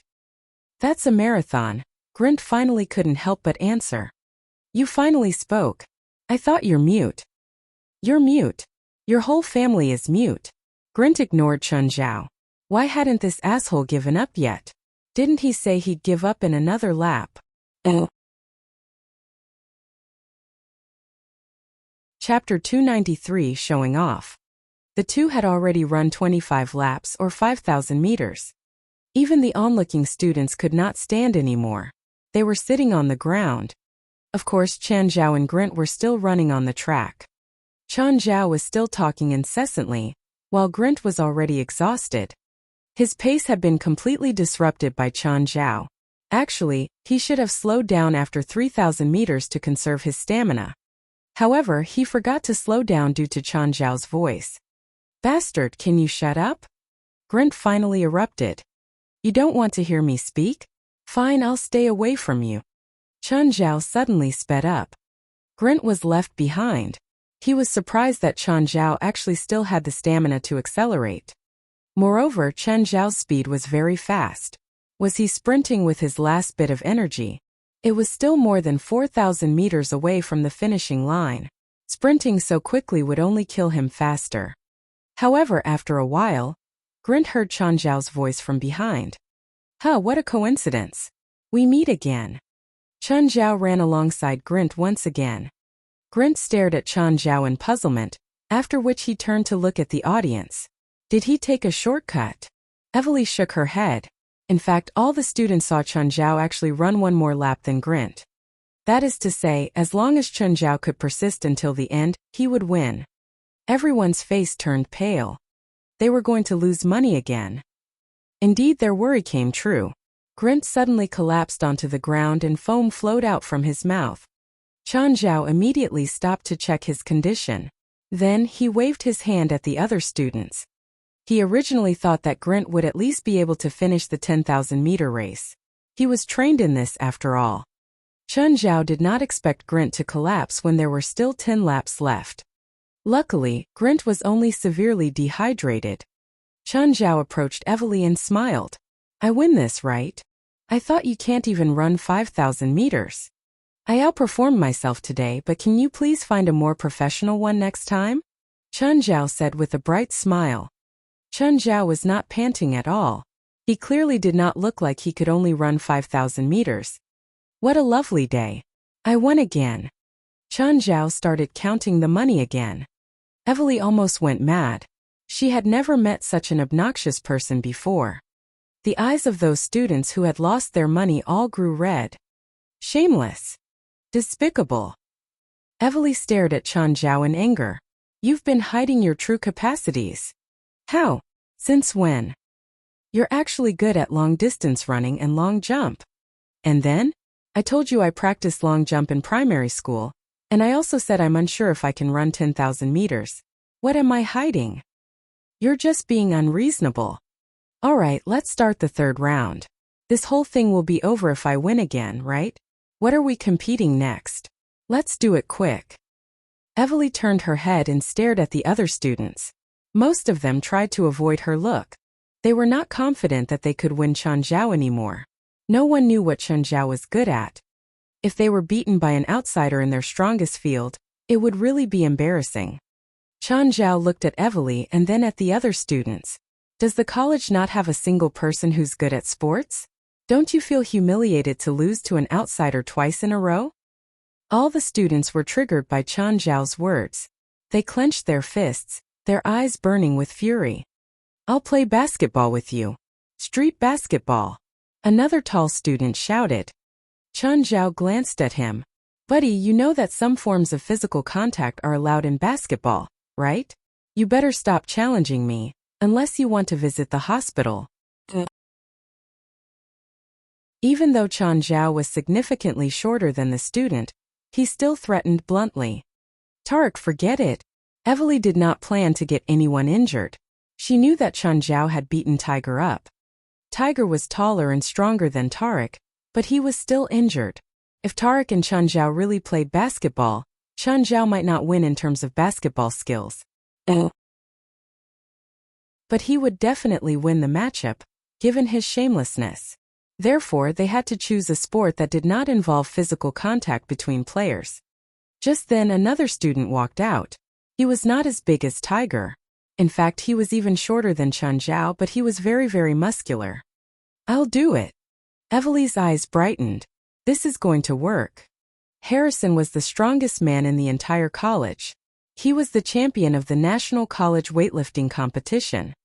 Weighing 94 kilograms, he was the record holder of the competition for his weight category. His snatch record was 145 kilograms, and his clean and jerk record was 210 kilograms, which was already an Olympic standard. His snatch was slightly weaker. In fact, he had been practicing the snatch and was planning to sign up for the next Olympics. What is it? Wrestling. It was Chen Zhao's first impression of Harrison. Weightlifting, Harrison said. That's too much. How heavy is he and how heavy am I? We're not even in the same weight category. You said yourself that all of us are even weaker than an outsider. What, are you scared now? Are you going to retreat? But we can't ignore the rules. I don't care. Unless you admit defeat and we go on to the next round. Admit defeat is not in my dictionary. Then you better add it now. Evely could finally heave a sigh of relief. At least Chun Zhao would lose once. She would enjoy mocking him afterward. Does anyone want to bet? I'm definitely going to lose. Immediately, Evely felt something was wrong. Given Chun Zhao's greedy nature, why would he continue to bet if he was not confident? But he can't possibly win. Chun Zhao was certainly not as muscular as Harrison.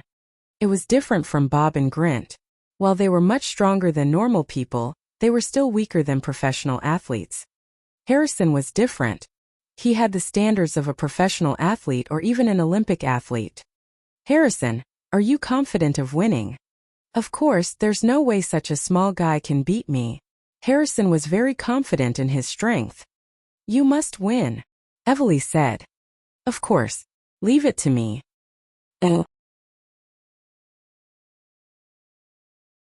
Chapter 294. Surrender. Come on, consider it. Come bet again. Chun Zhao exclaimed. Pete, trust me. I'll definitely lose this round. Look at the difference in size. I'll definitely lose. Come on, place a bet. Motherfucker. You already won my pocket money for this month. Then Miss Sunderland, come bet. Michelle, place a bet. Chun Zhao went through them all, but no one was willing to bet. Trust me one more time, all right? Everyone ignored him. Even if they thought that Chun Zhao couldn't win, they still weren't willing to place another bet. Oh, I don't have energy, Chun Zhao said weakly. I need a break. You're doing this again. Evely glared at him. No motivation. Chun Zhao sat down without spirit. I don't care. You're going up anyway. The bars were ready. A few students started putting on the weights. Harrison started testing. Okay, we can start, he said. First snatch, 140 kilograms.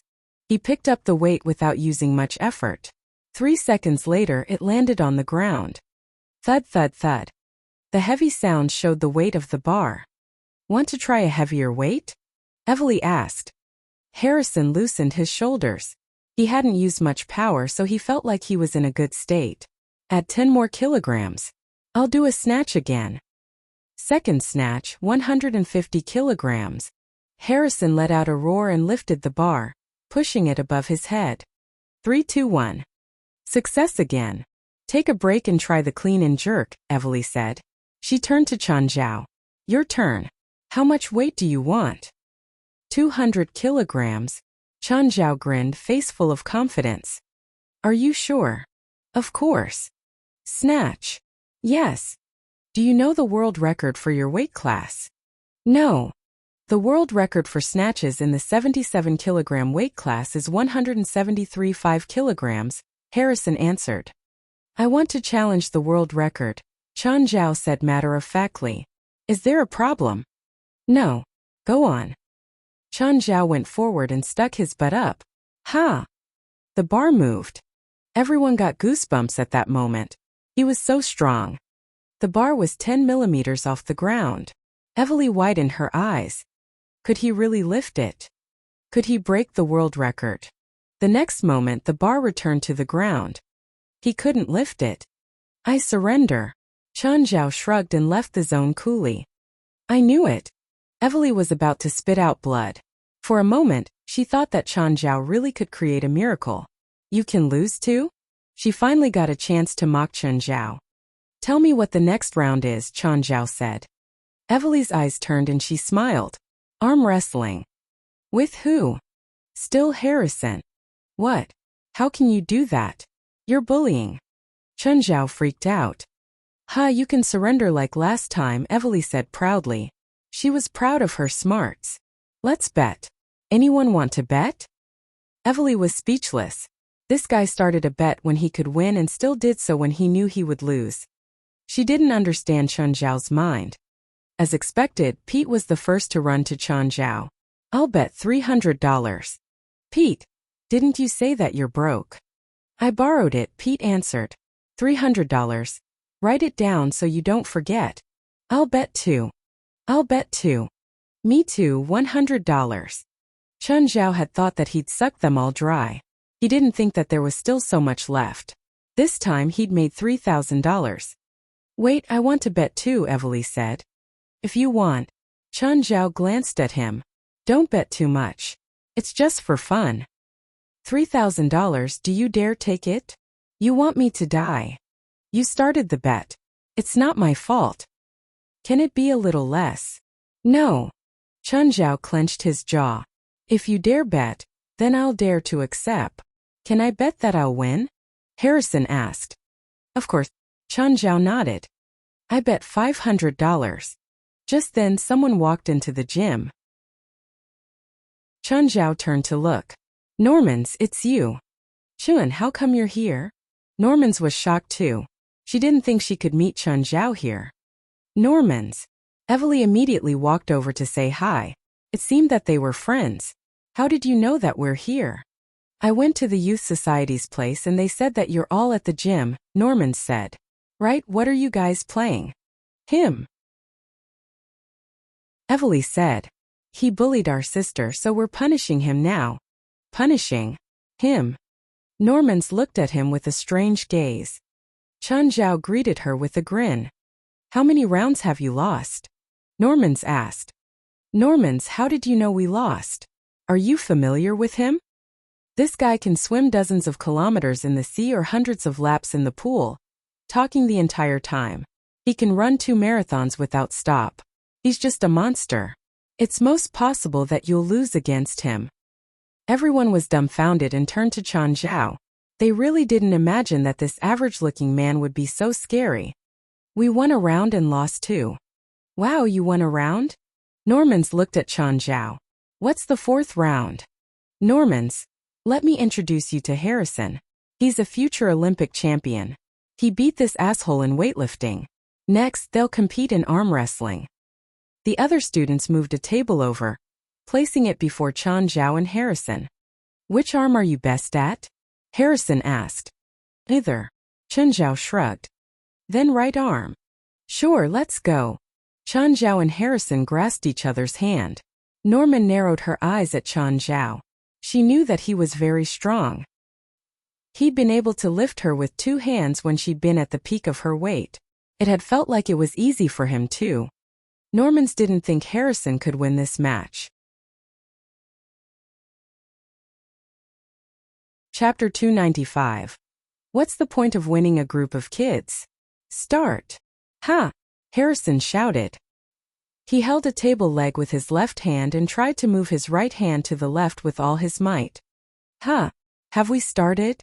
Chun Zhao looked around him. Harrison, have you started? By then, Harrison's face was already red and all his arm muscles were bulging. On the other hand, Chun Zhao looked very relaxed. Moreover, he did not even hold a table leg with his left hand. Harrison, go. Chun Zhao shouted. Use more strength. You can do it. Oh. Everyone was speechless. Chun Zhao was cheering for Harrison as his opponent. Stop disturbing Harrison. Evely was the most nervous person. She was already extremely displeased with the current situation. Chun Zhao's words were piercing her ears. Fine, I won't disturb him anymore. Chun Zhao still looked very relaxed. Normans, how are you? Oh. Everyone was speechless again. It was too much. Chun Zhao stopped disturbing Harrison, but he started chatting with another person. On the other hand, Harrison had already used all his strength. Harrison, you can do it. For my pocket money this month you have to win. Pete almost cried. What pocket money? Normans asked, confused. He asked us to bet on the outcome of each round. Normans was speechless. And then all of you bet that he loses. Everyone nodded. Normans was more speechless. This bastard's clearly playing them. And these kids all jumped into the trap one after another. Can you not be so naive? Anyhow, Normans was still surprised by Chun Zhao's strength. A weightlifter could not even make Chun Zhao tired with all his strength. Chun Zhao had not been serious since the start. His hand had been vertical, moving neither to the left nor to the right. Suddenly, Normans had an idea. She walked up and pulled Chun Zhao's hand to the left. However, Chen Zhao still did not move a bit. Evely, she's breaking the rule, right? You should chase her out. Evely also walked up to move Chen Zhao's hand. She did not believe that the three of them still could not win Chen Zhao. But it was the fact. Chen Zhao's arm did not move at all, as if it was a piece of iron fixed in place. Perhaps he already had enough fun. Chen Zhao suddenly used more strength. Bang! Yes, I won. I won, Chen Zhao shouted. Everyone looked at Chen Zhao in silence. Nobody cheered with him. Normans looked at Chen Zhao speechless. What's the point of winning a group of kids? Return them their money. Why? I won the money. Do you know you can be sued for obtaining more than $1,000 by fraud? Normans threatened. Chen Zhao returned the money to the students, his face wet with tears. Nevertheless, all of them were too embarrassed to speak. They looked really dispirited. Chen Zhao picked up his jacket and carried his toolbox. All right, now you can't stop me anymore. While Evely was unhappy, she could not do anything. All right, leave now. Normans clapped her hands as if she was the big sister. Finally, all the students except Evely left. Normans, I see you've restored your shape. Yes. I remember 3 months ago you were still.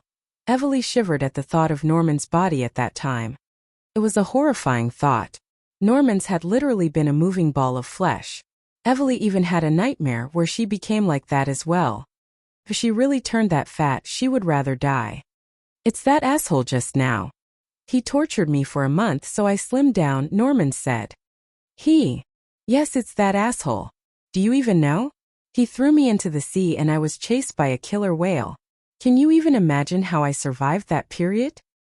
Evely shivered. How did he dare to treat you like that? He just did. Did you not take revenge? I hired a few gangsters, but they were all beaten up by him and sent to the hospital.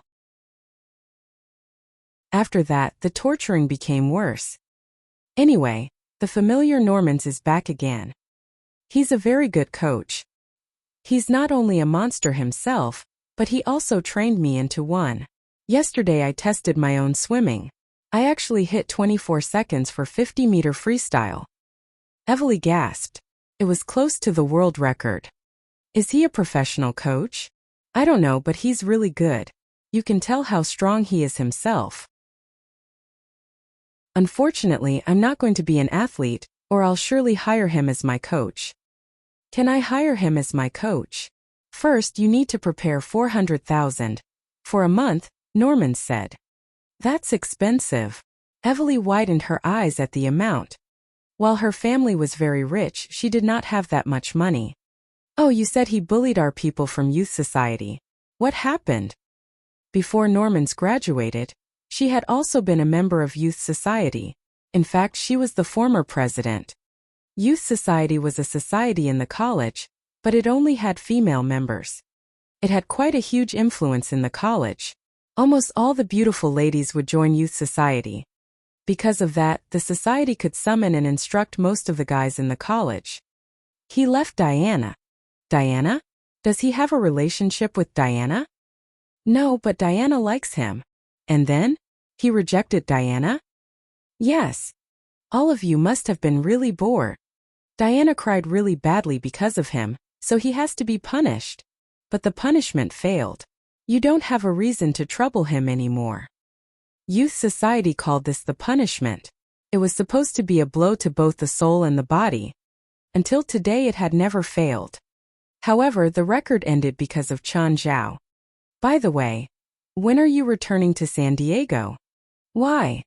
My dad has something for you to bring back. Ask Uncle to mail it to my house. Why must I bring it back myself? It's too big. Mailing is inconvenient. Is it dead or alive? It's just an object. We won't ask you to bring a rat back again. Don't remind me. I almost rubbed my skin off with alcohol afterward.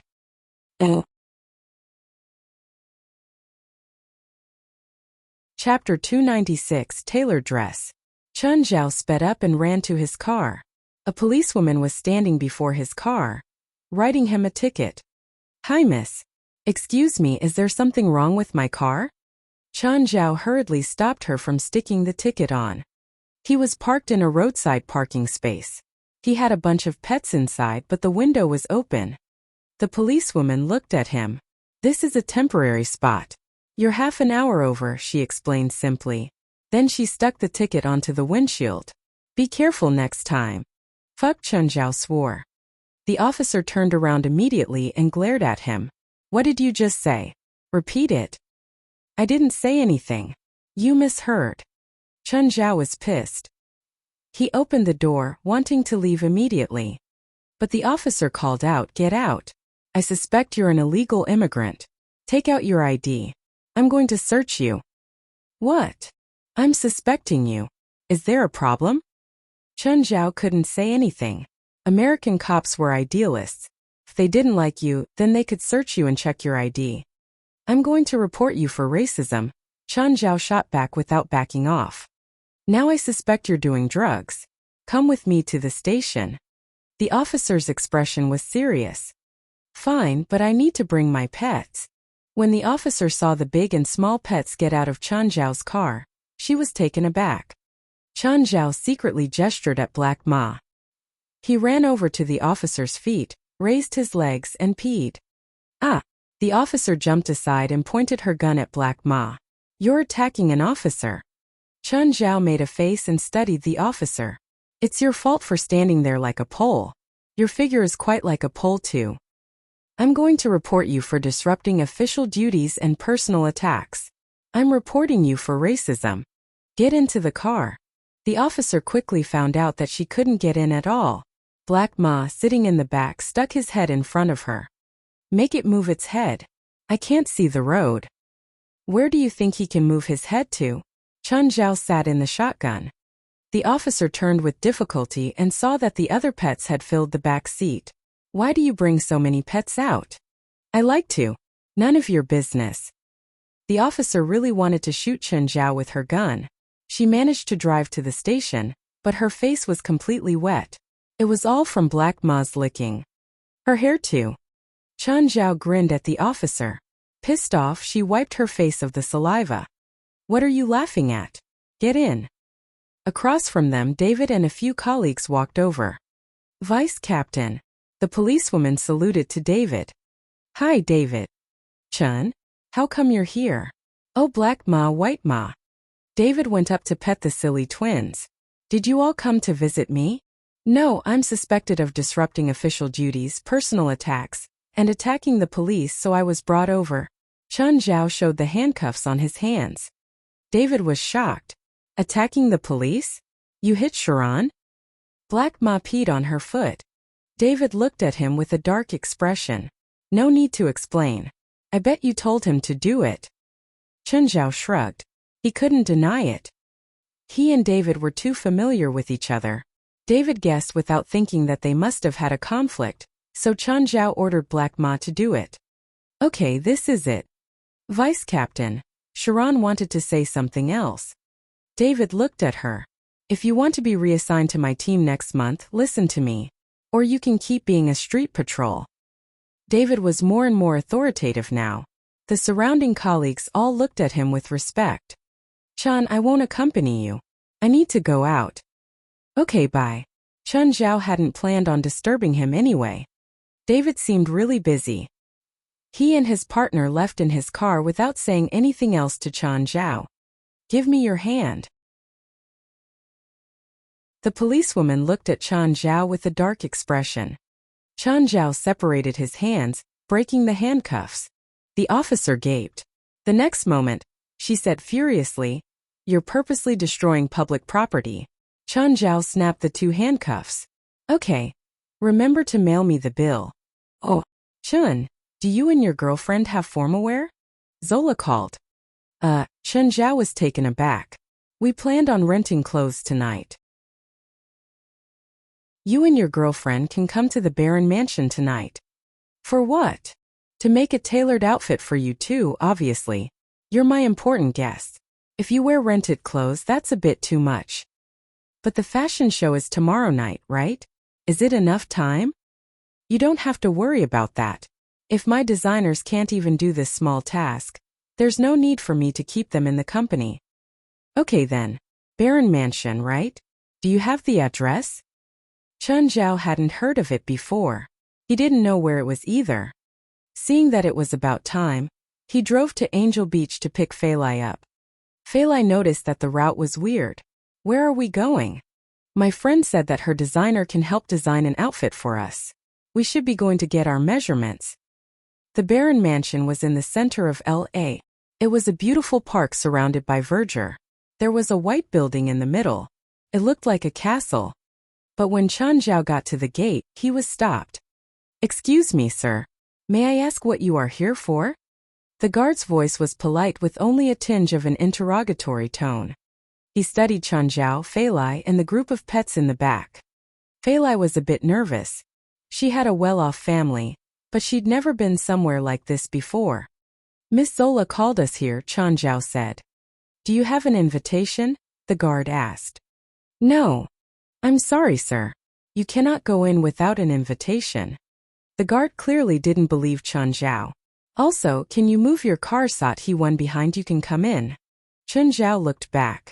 There was a sports car. The driver was Lucy. Lucy also saw Chun Zhao. She came out and said, Chun, how come you're here? Oh, my friend called me over, Chun Zhao said. But she might have forgotten to give me an invitation, so I got stopped. Lucy nodded. She took off her sunglasses and smoothed her hair. At the same time, she took out her own invitation. Sir, they're my friends. The guard recognized Lucy. After all, she had a bit of fame too. Looking back at Chun Zhao, he said, okay, but I hope Miss Lucy can be responsible for them. If they do anything wrong, it might affect you.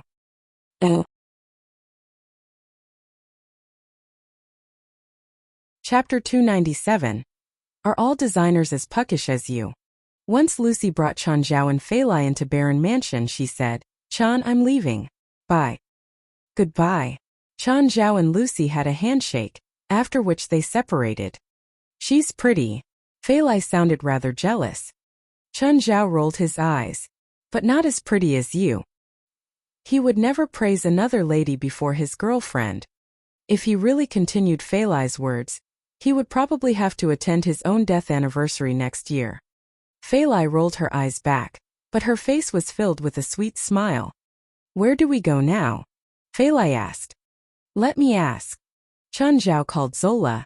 Zola, we're already at Baron Mansion. Are you inside?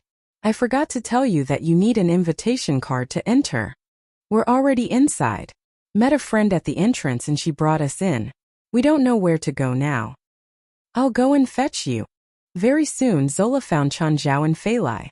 She first stared at Fei Lai with a judgmental look. You must be Fei Lai. You're beautiful. Hi, Miss Zola.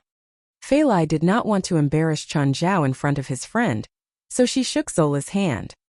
Zola was glowing with health and energy. In the past, she had truly been a female devil in her company.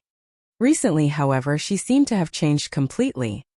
By the way, take this card so that you won't be stopped at the entrance again. Zola gave Chun Zhao a gold card. No matter how common the card looked, gold was a symbol of status. Thanks. Chun Zhao took the card. Let's go and meet my designers. When Chun Zhao and Fei Lai entered the mansion, they looked like two farmers entering a big city. The place was filled with lavish decorations. When they passed by the stage, Chun Zhao saw many hot models rehearsing with various kinds of clothes. The stage was not a usual catwalk. Instead, it was circular with a very unique design. The models were also not catwalking. They were moving in another kind of slow and elegant way. Chun Zhao did not dare to stare at them. He had only glanced at the models briefly and Fei Lai was already pinching the side of his waist. When Zola saw this, she only smiled gently. Soon they reached the backstage. Zola took out a walkie-talkie. Tris, Nat, Cooper, come to the backstage. Nobody dared to be slow toward the female boss. Even the chief designers of Baron Mansion had to tremble before Zola. Soon Chun Zhao and Fei Lai saw three designers with strong personal styles walk in. Tris' hair was very messy, as if she had not tidied it before. She had two dark patches near her eyes, but they were only part of her smoky makeup. She had a slim body and a purple lipstick. Nat was a sissy.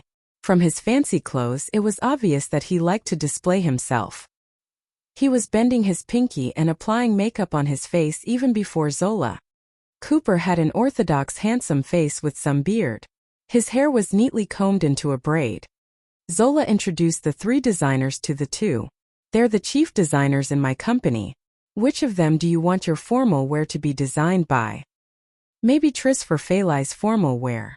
Chen Zhao appointed Triss to design for Feilai. How about you? Zola asked. Hey, handsome young man. Nat blew Chen Zhao a kiss.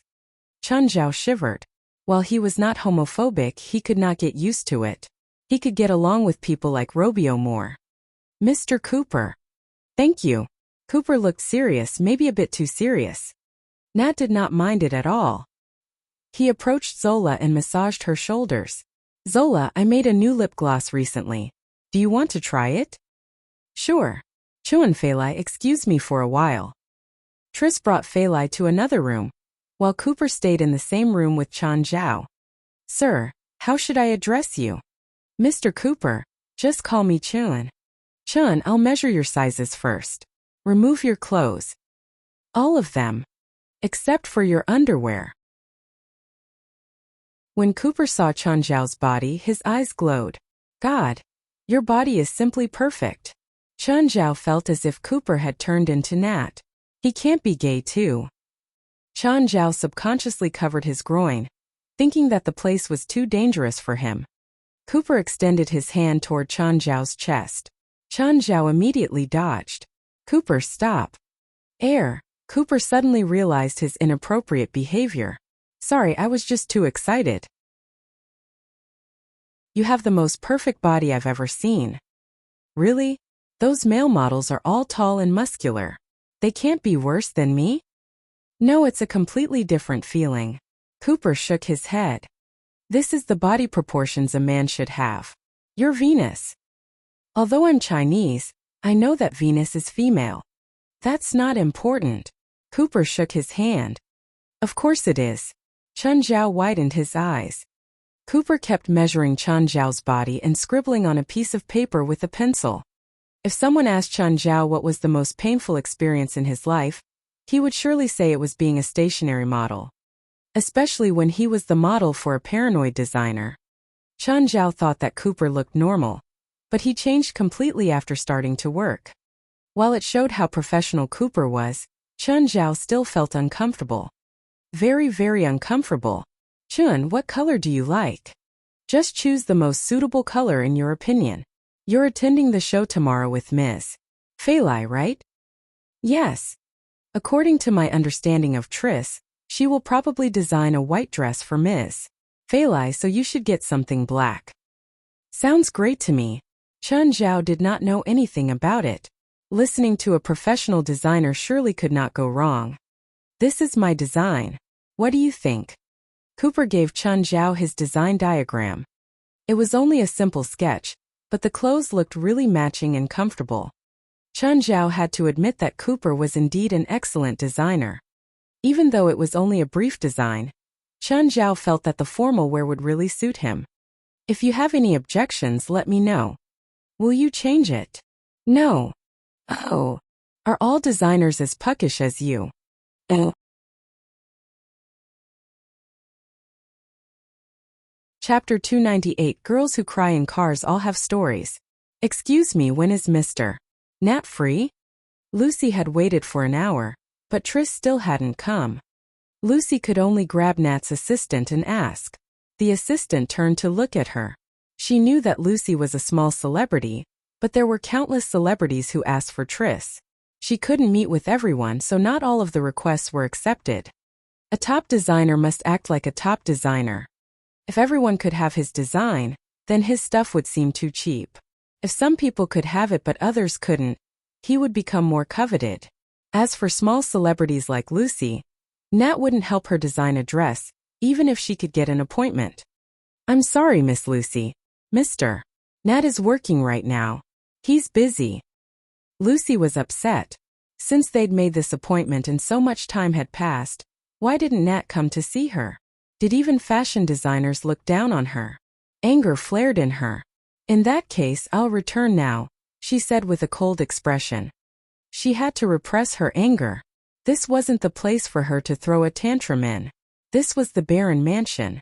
If she made a scene here, she could just buy a ticket back to Australia. Miss Lucy, I think you should wait a bit more. Mr. Nat's work will be over soon. My time is precious. I don't wish to just wait here. Mr. Nat's time is already arranged. Miss Lucy, he delayed other clients just to see you. If you leave now, it'll be disrespectful to him. Did he respect me by making me wait for an hour? Lucy asked coldly. She didn't plan on wasting her breath with this assistant and turned to leave. When she got to the door, she saw Nat finally coming. Miss Lucy, where are you going? I'm leaving, Lucy said, pushing her anger down. Since you're so busy, I won't disturb you anymore. Seeming indifferent, Nat pulled out the handkerchief from his chest pocket and put it before his nose. Acting like a diva, he said, Miss Lucy, I had to meet someone very important, but I still made time to see you. Do you know how big the loss is? But I'm here and you want to leave. This is disrespectful to me. Mr. Nat, I waited for you for an hour. A whole hour, and then you tell me I'm disrespectful? Lucy lost control and her voice rose an octave. I told you that I was with someone very important. I won't force you to understand this, but if you leave, you'll be put on the Barren Mansion's blacklist. You can think about it. I'm the Barren Mansion's special guest tomorrow, but you want to blacklist me? Lucy sneered. I'm afraid you don't have the right. You think being a special guest is important? Nat scoffed. I'm one of those who recommend special guests and you're only one of those guests. There are people to take your place. At that time, Zola heard the argument and walked over. What's wrong? I can hear the noise from my room.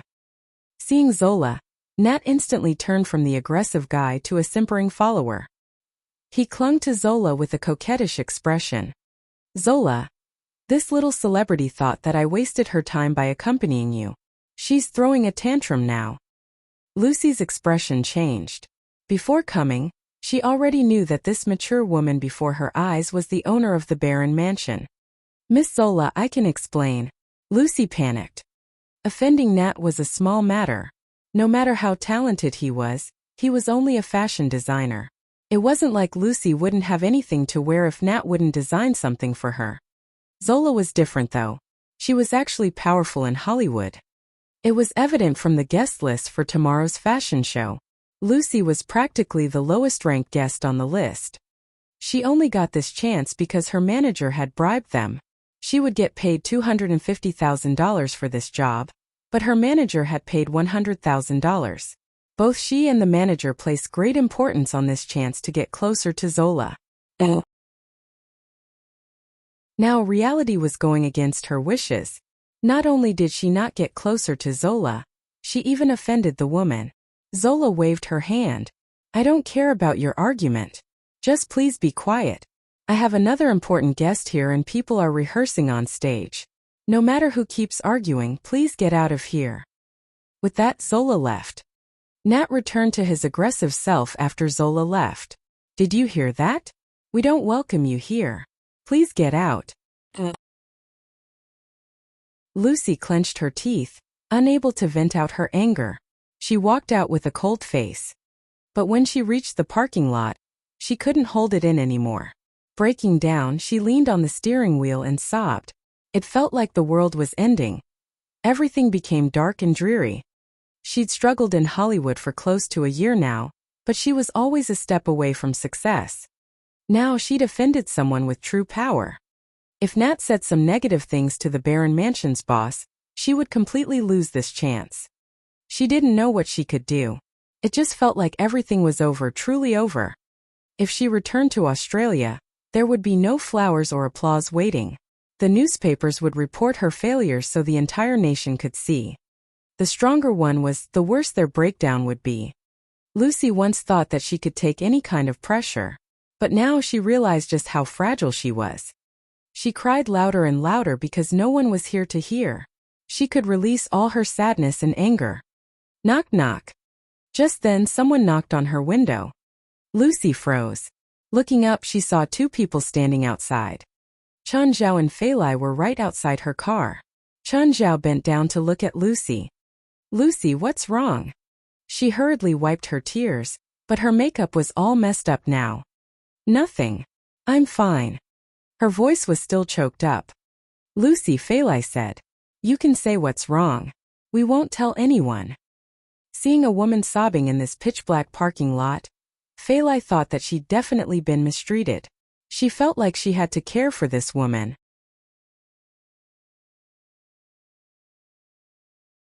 Chapter 299, Standing Up. Lucy wiped away her tears, but resentment surged into her mind again. Can I come in? Feilai asked. Lucy was at her weakest moment. She urgently needed someone's care. Feilai played the role very well. When she boarded the car, Lucy hugged her tightly. Feilai listened to Lucy's story. After a while, she said, perhaps Chun will have a solution. He won't. Lucy shook her head. Thank you. Now I feel much better. I don't want to get anyone into trouble. Feilai looked at Chun Zhao, who had been waiting outside the car, and said, Chun, that pervert Nat bullied Lucy. Can you speak for her? Can you tell me what happened? Feilai told him the story again. Chun Zhao gave it some thought. All right. Lucy, let's go back in. Feilai, Chun, forget it. It's already over. Lucy, believe in Chen. He will have a solution, Feilai comforted. Lucy was still rather worried.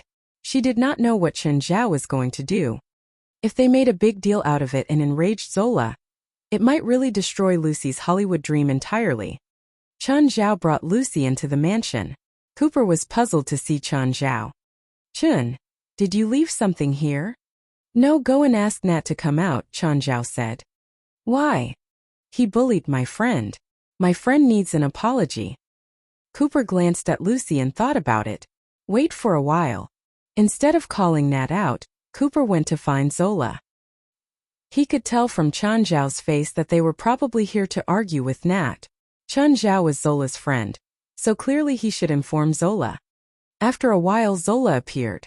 Chun, what happened? As Zola asked her question, she glanced at Lucy. Lucy was much more demure before Zola. Zola, your designer Nat humiliated my friend. Lucy needs an apology. After thinking, Zola asked, can you tell me what happened? When Chun Zhao told her the story, Zola's face darkened. Lucy was horrified. She did not expect Chun Zhao and Zola to know each other. Apart from that, Zola was even willing to patiently listen to what he had to say. When Lucy tried to explain herself just now, Zola did not listen and chased her out directly. Soon Nat came. He immediately realized that the atmosphere was not quite right. Nevertheless, he still habitually approached Zola and said in a sweet voice, Zola, I was preparing things for the show tomorrow night. What is it? Did you have an appointment with Ms. Lucy and then not show up? Zola asked. Zola, I was keeping you a company. Some coldness flashed across Zola's eyes. Is the answer yes or no? Seeing Zola's serious face, Nat did not dare to act cute anymore. Yes, he admitted. Apologize to Ms. Lucy. Zola, she's just a small star. When Lucy heard this, her face darkened further. She would rather a person to not know her than say this before her. It was the worst humiliation she could receive. Zola stared at Nat coldly. Don't forget that you were also a small tailor before I promoted you. Perhaps you miss your days as a tailor. Chun Zhao realized that Nat's rough face was trembling, and his thick layer of foundation was falling off. Nat might be a famous designer to an outsider, but Zola's words could really turn him back into a tailor again. Nat approached Lucy. Ms. Lucy, I apologize for my words and behavior just now. Forget it. I forgive you. None of them was being sincere. Some hatred was meant to last for a lifetime. Zola, Lucy is an actress. You won't make her life difficult, will you? Chun Zhao asked. He did not want Zola to chase Lucy out of Hollywood once this was over. Of course I won't, since you gave the word. Anyway, if you really want to help her, you can find Steven yourself. I heard from him that you recommended him the female lead for his new movie. Lucy was flabbergasted. She had really thought that Chun Zhao was only Steven's private doctor. However, when she heard Zola's words, she suddenly realized that she actually knew nothing about Chun Zhao. Steven was one of the best directors in the world, but Chen Zhao could recommend an actress for the lead. No private doctors in the world could do that. Lucy regretted not being able to discover Chen Zhao's real influence earlier. If she had seized the opportunity, perhaps she would also be the lead for a famous director. Unfortunately, it was too late. Lucy suddenly envied Fei Lai.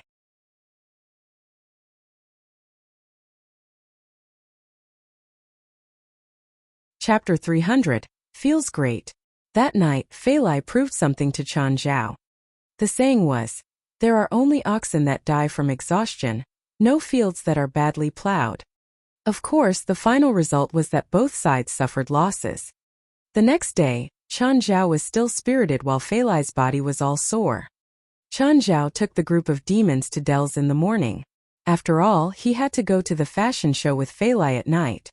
The Baron mansion was Zola's, but it still wasn't suitable to bring a bunch of pets there. So he'd obediently keep the pets at Del's for now. When Faith saw the wave of pets, she jumped out of Mary's arms happily. Mary almost freaked out, but thankfully Faith landed safely.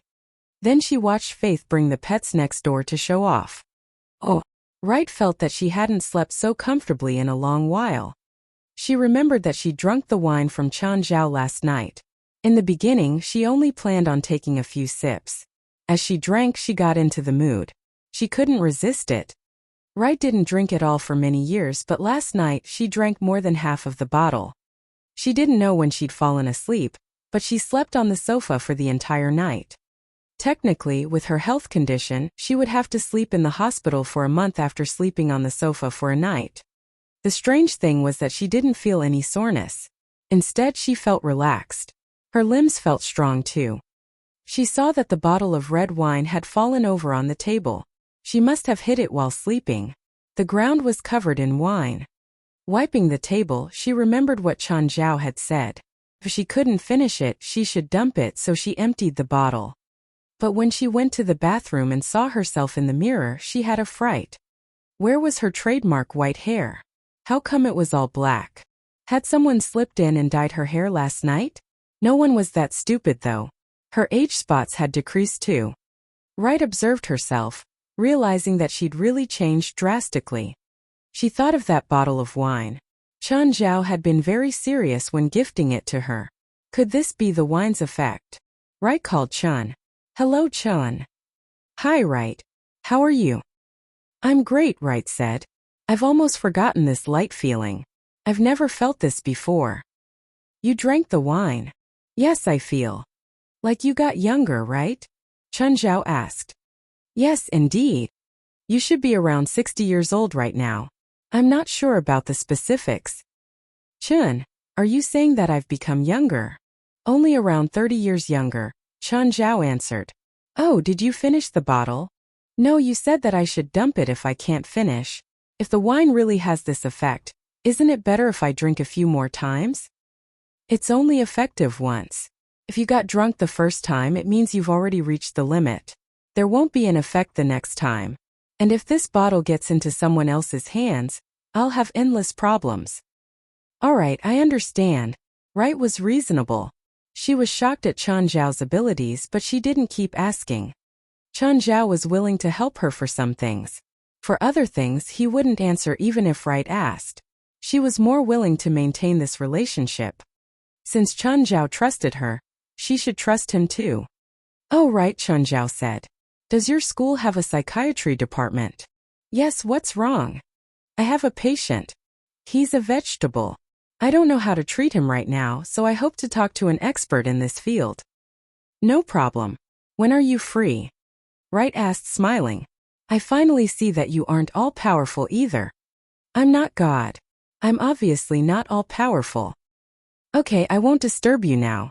I need to start working too." Chen Zhao hung up. Bang. Chen Zhao heard a bang from his car. He turned and saw a biker kicking his car. It was the big bearded biker from the fight at the bar last time. He flipped Chen Zhao off and then rode off with exhaust flooding out of the pipes. Chen Zhao wanted to floor the gas pedal and crush him, but considering the functions of the car, he decided not to. The biker didn't go far though. He slowed down and stuck his middle finger up again. Chen Zhao shook his fists at the man. He hadn't lost in the last fight. The biker drew a circle in the air, pointed at himself, pointed at Chen Zhao, and then clenched his fist. He seemed to be saying, "Find a place, just us two." Chen Zhao nodded. "You want to fight? If I don't break your leg, I'll say my name backwards." "Wait. My name is already backwards in America." Just then a car ran the red light. The bearded biker flew into the air. When he crashed back down, he was covered in blood. The car responsible was long gone. Fuck.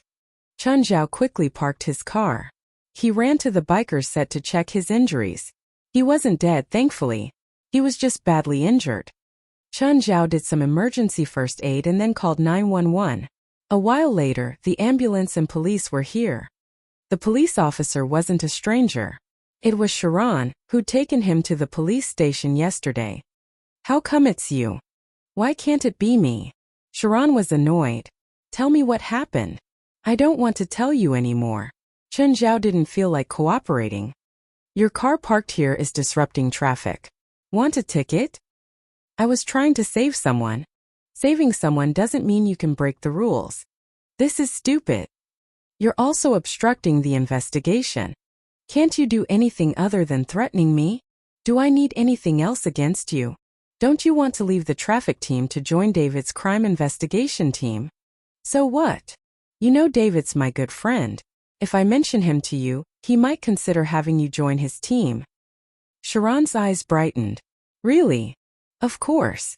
Then please help me say something. I'm thirsty." Sharon clenched her fists, but she pushed it down. "I'll treat you."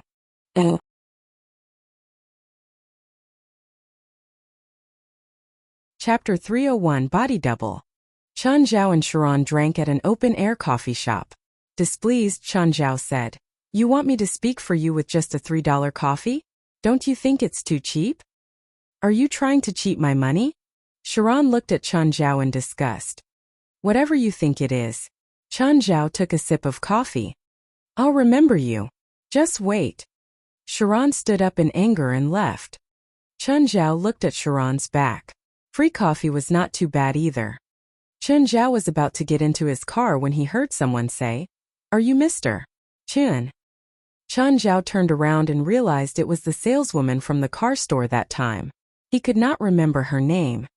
"You are." "I'm Polly's. Do you not remember me?" "Oh, Polly's. I remember." Polly's looked at the car behind Chen Zhao. "Mr. Chen, is this your car?" "Yes, why? Didn't you buy an Aston Martin DB11 AMR from our shop?" "Ha, actually I was just buying it for someone else. I can't afford that kind of car." Chen Zhao smiled. Polly's passion was extinguished at once. She glanced at Chen Zhao, not interested in him anymore. "I'm leaving now. Bye." Polly's waved her hand. Before Chen Zhao even replied, she turned around and left. She had originally thought that Chen Zhao was a wealthy bachelor, but he turned out to be poor as well. Polly's was very disappointed. Although she was also not rich herself, she looked down on the poor. When she returned to her car, her phone rang. "Hey Polly's, where are you now?" "On my way back." It was her boyfriend. He continued impatiently, "Come back, quick. Change your clothes and be prepared." "Why? Be prepared for what?" "I heard that Mr. Steven is recruiting actors for his new movie." Polly's was surprised. "Is there a suitable role for me?" She was not an actress and had also never acted before, but in Los Angeles, all women dreamed of becoming a star. This was of course true for Polly's as well. "No. Then why should I be prepared? Although there isn't a role for you, I heard that the female lead has been decided. The film crew is now looking for a double for her. I've sent your photo to the assistant director. He's very satisfied, but he wishes to interview you himself." "You mean I'll be a body double for the lead?" Polly's was hesitant. After all, a body double surely would not have frontal and close-up shots. Seemed to be pointless. "That's right," Polly's boyfriend said in excitement. "If you get to know the female lead, perhaps you can ask her to find me a good role." Polly's finally got it. Her boyfriend had just been thinking for himself and not for her. "I still have my own job. How can I just go and be a double? Polly said. Why are you so selfish? Why can't you think about me? If I can obtain a role, even a small one, I can become famous. By then you won't even need to work. I can give you money. But until now, I'm the one giving you money. Polly said. It's different. They were small directors, not Mr. Stephen. That's Mr. Stephen. Perhaps the director was important for the leading actor, but it really would not make a difference for a person who could not even get an insignificant role in an ordinary movie. Polly's did not even know why she liked such a useless guy in the first place. He could do nothing other than having unrealistic fascinations. 9 out of 10 times when he went for studio auditions, he would be chased out. After he returned home, he would curse the directors, saying that they could not understand his talents and performance. Polly's had to pay for all his food, clothes, accommodation, travel and weed expenses. Polly's, listen, if you can get this job, you'll be paid $50,000. I can get a new car. Polly's was surprised. $50,000 was really quite high. Were all doubles paid this much? As for the last part of her boyfriend's sentence, she ignored it completely. A parasite who had been relying on her to survive complained about his car. When Polly's returned home, her boyfriend Rocco eagerly urged Polly's to change her clothes and put on her makeup. Change your bra. Wear a sexy one, Rocco said. Polly suddenly turned her head and stared at Rocco. What did you say? What? Rocco's eyes sparkled. Polly's discovered that Rocco was trying to avoid her stare. Is this really an interview? Polly's, help me. Just once, please. It's $50,000. Scram. Scram out of here. Polly's was furious. She would not usually abstain herself, but that did not mean she was willing to be betrayed by her boyfriend. Her trash boyfriend had renewed her understanding of the word shameless. The thin Rocco was pushed back by Polly's. Drugs had long sapped his strength. Polly's, listen to me. The enraged Polly's threw Rocco as well as all his stuff out of the house. Polly's, please forgive me. Please forgive me. Rocco kept knocking on the door. Polly's took out her gun from the drawer, opened the door and pointed it at Rocco's head. Scram. Never appear before me again. Rocco almost peed his pants. He quickly begged, Polly's, I'll go. Calm down. Polly's watched as Rocco dragged his tattered items and escaped. Only then did she close the door again. When she returned to her room, she noticed the name card on the table. Should I try? What if I'm lucky and actually chosen? It's $50,000. Even if the assistant director wants to sleep with me, I can just close my eyes and it'll be over in no time. Being sent onto another man's bed by her boyfriend and making the decision herself were different. At least, Polly's hated being betrayed by her boyfriend. As for betraying her own body, she did not mind it that much. If the assistant director was rich, she might even form a long-term relationship with him. After some consideration, Polly still took out her phone. Hi, Mr. James, I'm Polly's. Rocco recommended me to you.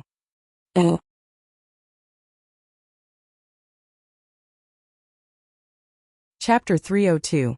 Marguerite is fleeing again. Chan Rasva and I have a party in 2 days. Want to come? There'll be a lot of pretty girls. Ever since Stephen recovered his abilities, he became less and less of a respected elder. No, I have a steady relationship right now. I don't want to cause any problems. What a pity. You'll regret it. I won't regret it, Chan Zhao said, unconvinced. Be careful. I don't want to have to treat your STDs later. Don't worry, I'll be careful. Don't overdo it either. You two are both strong now, but you're still old. Just then Chan Zhao heard loud singing. A woman with a hat and sunglasses was playing the guitar by the roadside. She had a microphone before her. Chan Zhao parked the car and leaned against the window to listen to her sing. No one stopped when she finished the song, but she didn't care. She began the next song. Chan Zhao pulled some change out of his pocket. Rolling up the cash, he tossed it before the woman. Hey, you're good at singing. Bye. The woman picked up the cash and looked at the SUV driving away. He gave me money. Did he think I'm a busker? Her phone rang just then. Her manager's voice sounded on the other end. Dear, where are you right now? Busking. What? Nothing. What's wrong? The Baroness has a fashion show today. Going? Get me an invitation. No problem. Oh. Chen Zhao's phone rang, but it was an unfamiliar number. Hello, who is it? Hey Chen. Are you busy? Marguerite's phone streamed out. Marguerite, you changed your number. I'm in trouble. I need help. Where are you right now? Is anyone next to you? Marguerite sounded nervous. No. I can trust you, right? Keep up the nonsense and I'll hang up. Fine. I'm in that forest cabin from last time. Okay. I'll head over. Chen Zhao had thought that Marguerite and his boss had settled down, but he was clearly wrong. Gangsters would never settle down. However, they were friends, so he could not do anything. Chen Zhao turned the steering wheel and drove toward the suburbs. Halfway there, he saw a big tree blocking the street. He couldn't get through, so he had to get out of the car and try to move the tree. Just then he heard a whistle. Following the sound, he saw Marguerite hiding by the roadside. Marguerite, didn't you say you'll wait in the cabin? How come you're here? It's not safe there anymore. Were you purposely lying to me on the phone? Ignore those details. Follow me. What about my car? No one's going to steal your crappy car. Chen Zhao walked over to Marguerite, who came out of the grass. His body was covered in blood. He had a gunshot wound in his thigh too. Marguerite, did you just get back from Afghanistan? Don't mention it, Marguerite said dejectedly. Boss is dead, the guys are scattered. Only I escaped. Chen Zhao was surprised to hear that Marguerite's boss was dead. I'm not interested in your gang problems. Don't tell me about them either. Find a place for me to treat you. Haven't seen in a few days and you've gotten all slow. I don't have money right now. So you owe me. I'm already here, so I'll at least take an IOU back if I can't get money. Chen Zhao could see that Marguerite had really fallen this time. It was different from before. He hadn't made excuses about the fee the last time they'd had to escape. Where are you living now? A cave. A cave. Chen Zhao's eyes widened. No way. It's that bad? I don't know who I can trust now other than you. I have some money. You can take it. No need, Marguerite said. I'm too scared to buy things even if I have money. Did you offend the CIA or something? You look so scared. Whatever. Let's stop talking. I'll take you to where I'm hiding. I'll carry you. Chen Zhao watched how Marguerite limped down the rugged forest road. He walked with difficulty. Thankfully, he was physically strong. Otherwise, he'd already be on the ground. Marguerite was forcing himself to stay up too. Chen Zhao picked him up. Oh, when did you start shaving your head? You had me help you grow hair before. Didn't you say hair grew out? I suddenly think that being bald suits me better, Marguerite answered. How much further? That hill up above. Are you planning on becoming a caveman? I need to hide and then decide. Chen Zhao carried Marguerite to the cave's entrance but heard something inside. It was heavy breathing, like someone was robbing Marguerite. When they reached the entrance and looked in, they saw a huge black shadow in the cave. Marguerite's suitcase was ripped open. All his clothes were scattered. His food, sausages, crackers, and clean water were destroyed too. Fuck. It was an unimaginably large brown bear. Its burly figure gave off a repressive aura. Its thick limbs could rip apart anything. Chen Zhao estimated that it was more than 500 kilograms and 3 meters tall. This bear was definitely the king of this forest. When he and Marguerite discovered the bear, it also discovered them. Roar! The bear let out a roar and rushed out of the cave. Run! Marguerite yelled. Chen Zhao grabbed Marguerite and sprinted, but Marguerite let out a strangled cry. His ankle was in the bear's mouth. Chen Zhao ran too quickly, which made Marguerite get dragged off of his back. Chen Zhao looked back to see the bear pounce on Marguerite. When he was in the heat of things, he would sometimes turn impulsive when he was extremely afraid. This was what happened. Without thinking, Chen Zhao pounced at the bear. The bear lifted its claw and left 4 gashes on his chest. His shirt was torn and blood started seeping from his injuries.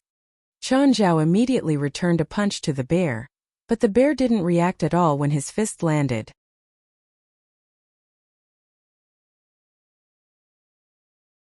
Chapter 303. Morgri being soft-hearted. Morgri barely got up from the ground and also leaped at the brown bear, his eyes red. However, before he could even get close, the bear sent him flying away with its paw. Chen Zhao hugged the bear tightly. Its claws were too dangerous and had to be restricted. Chen Zhao used all his strength with every single muscle. He managed to lift the bear into the air. Morgri's eyes almost popped out. He did not know Chen Zhao was so strong. Nevertheless, he could see the bulging veins on Chen Zhao's neck and face. He could feel how tired Chen Zhao was. Chen Zhao threw the bear hard onto the ground and then leaped on it. By then, he had already activated the mouth of Glutton. Hidden under his sleeve, his right arm turned as hard as steel. He punched the bear's head. The bear spit a mouthful of blood.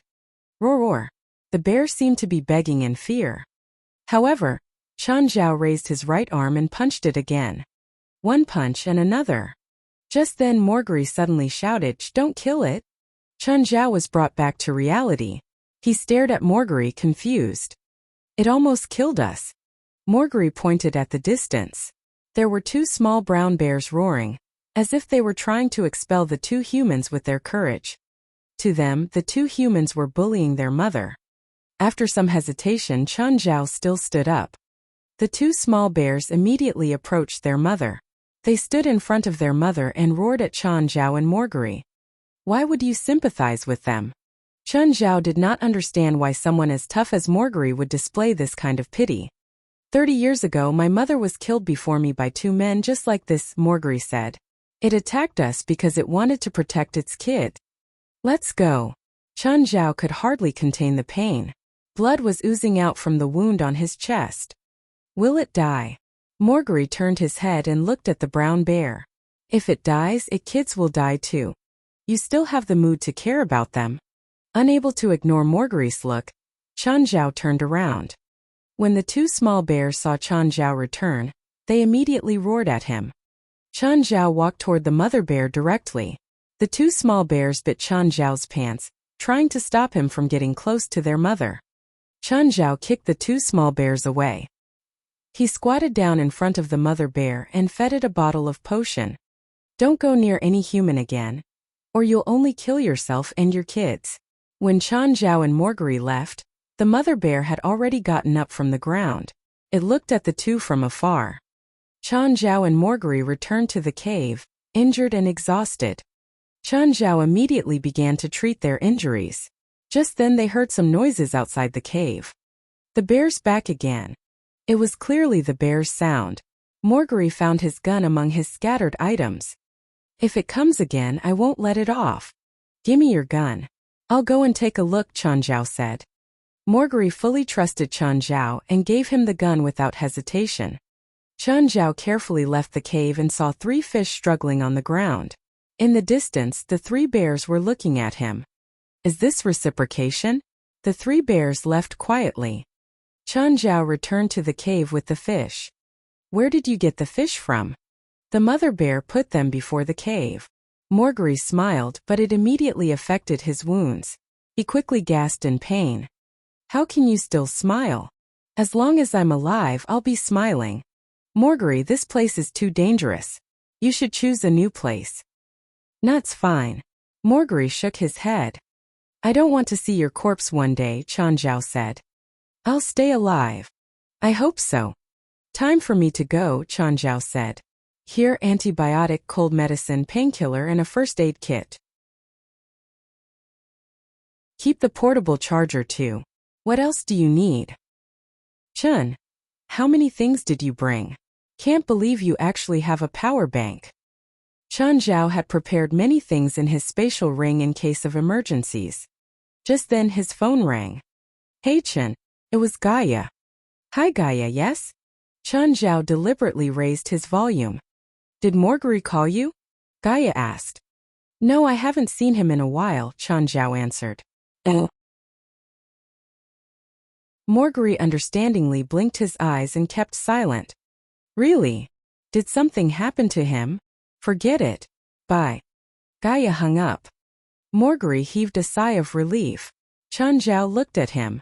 What exactly happened between the two of you? I don't want to talk about it. Stop asking, Morgri said. After telling Morgri more things, Chun Zhao left the cave. However, when he returned to his car, he realized that it was moving. The windshield was broken, scattered all over the ground. The two small bears were also on the ground, roaring.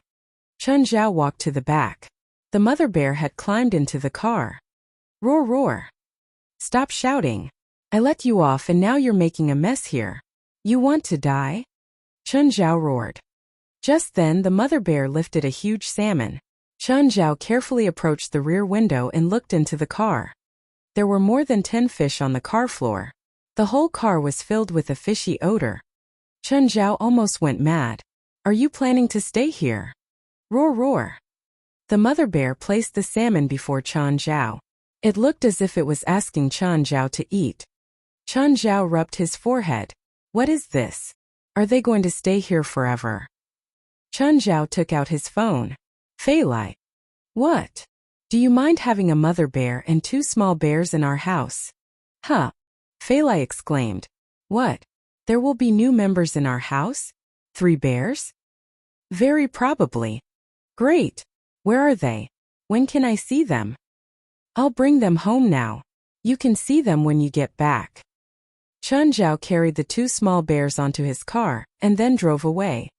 I don't know if you can understand me, but if you want to stay with me, you have to listen to me all the time. You should never hurt another human, at least not without my permission. It's definitely not allowed. Do you understand? If you do, nod your head. The mother bear nodded. Chun Zhao was pleased. It seemed that the intelligence potion worked really fast. The mother bear was already intelligent. Perhaps it was also the reason why she wanted to follow Chun Zhao. Just then Zola called. Chun, can you and Fei Lai come now and try your formal wear? Are they ready already? It's just been a night. Yes, we made them as fast as we can. I hope you can come now and try them. If you're not satisfied with them, we'll still have time to change them.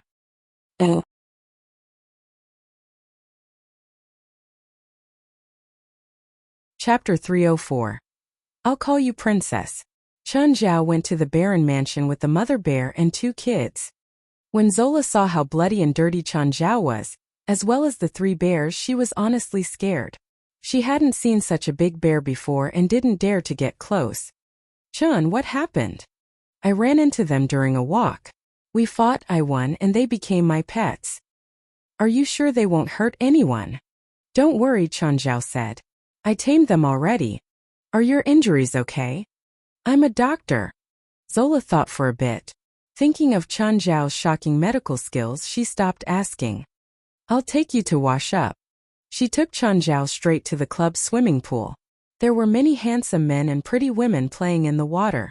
When they saw Chun Zhao and the family of 3, they all scattered. Zola touched her chin, watching Chun Zhao push the mother bear into the pool. Chin, do you think they'll cooperate if I design a set of clothes for those 3?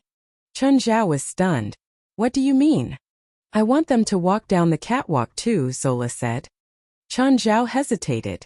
After all, these 3 had just come to him. They weren't canines or demon incarnates, so he wasn't entirely sure. However, this was Zola's request. If he could help Zola, he was definitely willing. Okay, but I have to be backstage, Chun Zhao said. After washing up in the pool, Chun Zhao felt much livelier. Zola handed him a towel. Right, what are their names? I forgot to name them. Chun Zhao waved at the mother. Come here. The mother bear ran over to Chun Zhao. On the side, Zola still felt pressured. Chun Zhao dried the bear with the towel. After getting dried, she became much more spirited too. You'll be princess from now on, Chun Zhao said. Got it. Its fur was dark red, so Chun Zhao thought that princess matched her temperament.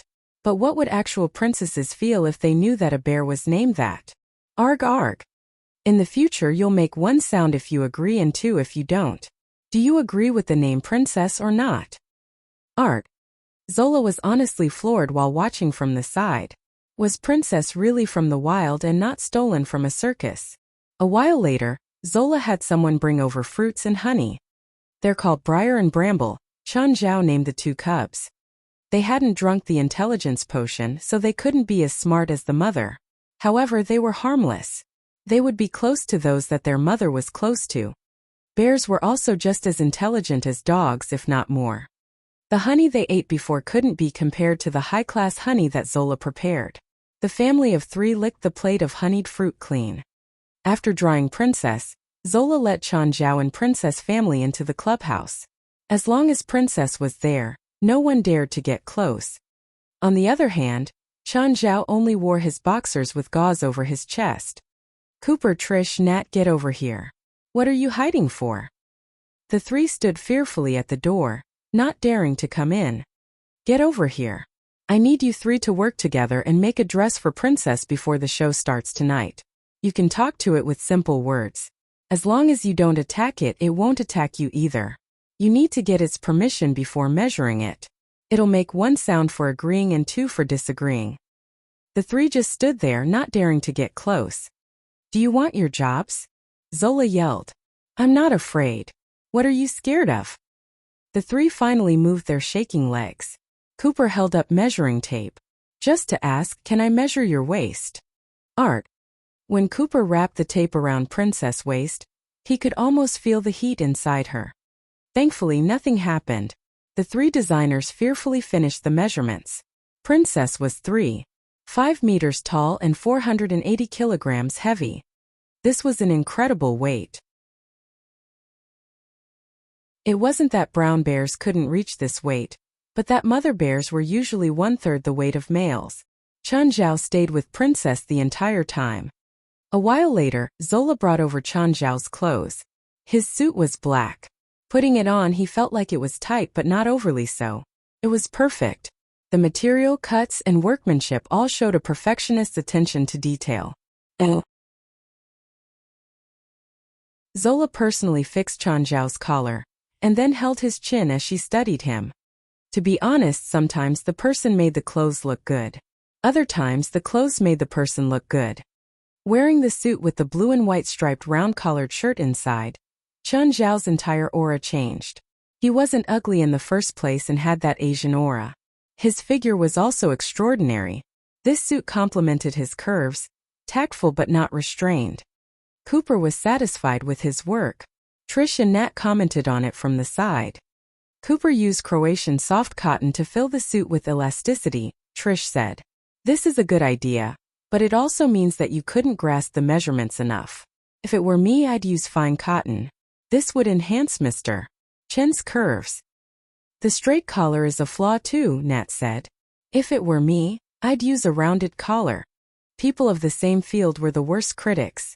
Chen Zhao was satisfied with this suit, but Trish and Nat made it seem valueless and full of flaws. Of course, every designer had their own temper, style, and insistences. Faced with the two's criticisms, Cooper refuted them all. Oh, when is Fei Lai coming? Zola asked. She's still at work, but she'll leave early. Probably in the afternoon. Fei Lai's dress was kept in a delicate box. The dress was completely white. It was strapless with a long dress and detailed patterns that were probably hand-sewn. This dress was elegant and graceful. Even though Fei Lai wasn't wearing it, just touching it gave off a refreshing feeling. Chen Zhao was already imagining how beautiful Fei Lai would look when she put it on. Chun, are you satisfied with the dress? It's up to Fei Lai, Chen Zhao said, smiling. But I'm sure she'll love it.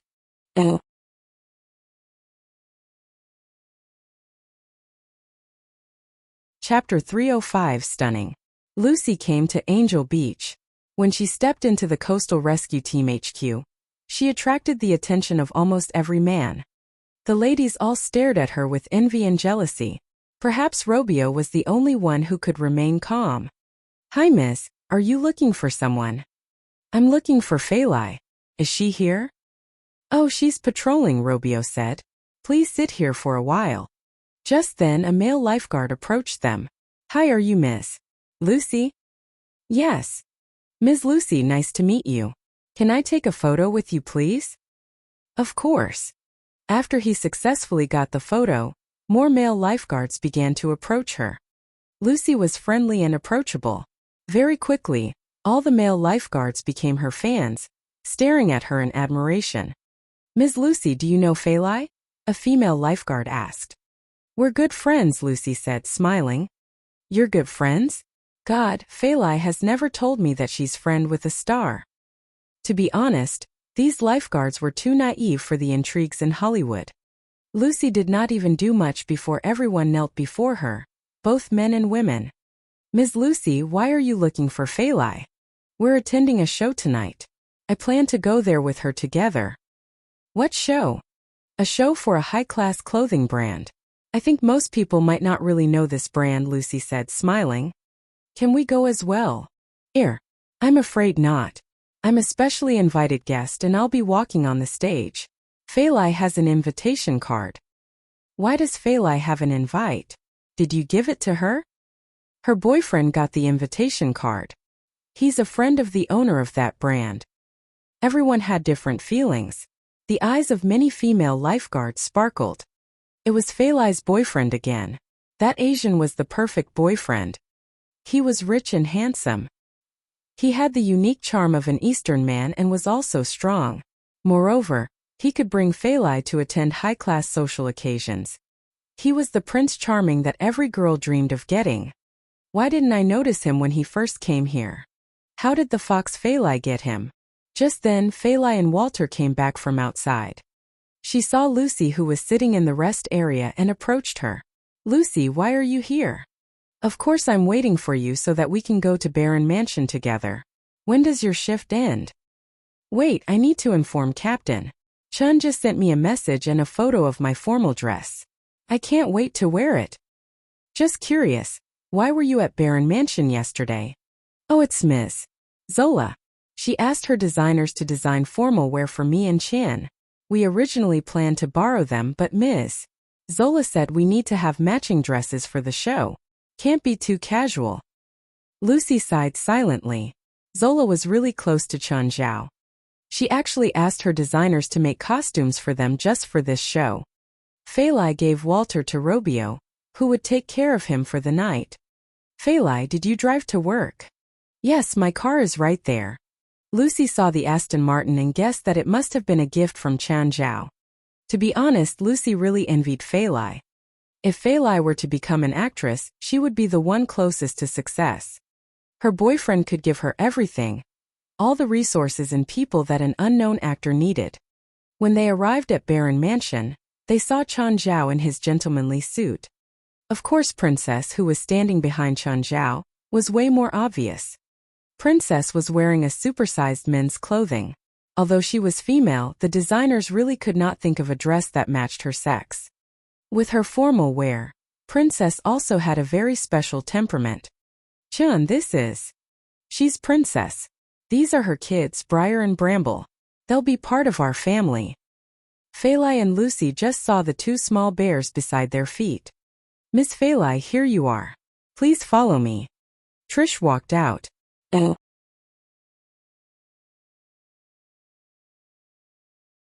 When Lucy and Trish saw the pendant, they could hardly breathe.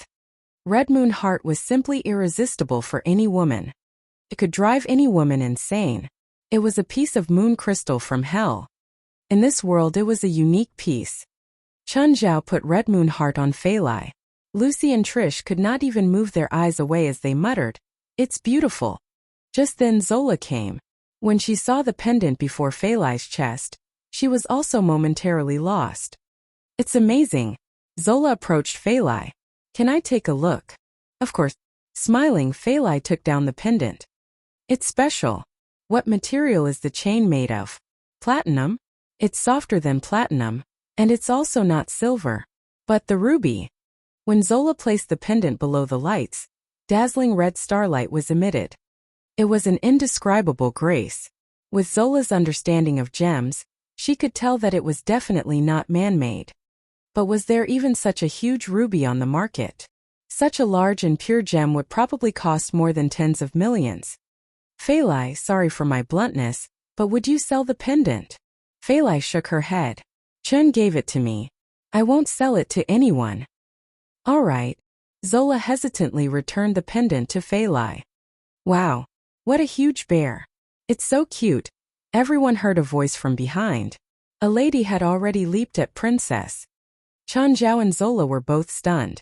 The lady stroked Princess's hair. It's so soft as if it's real.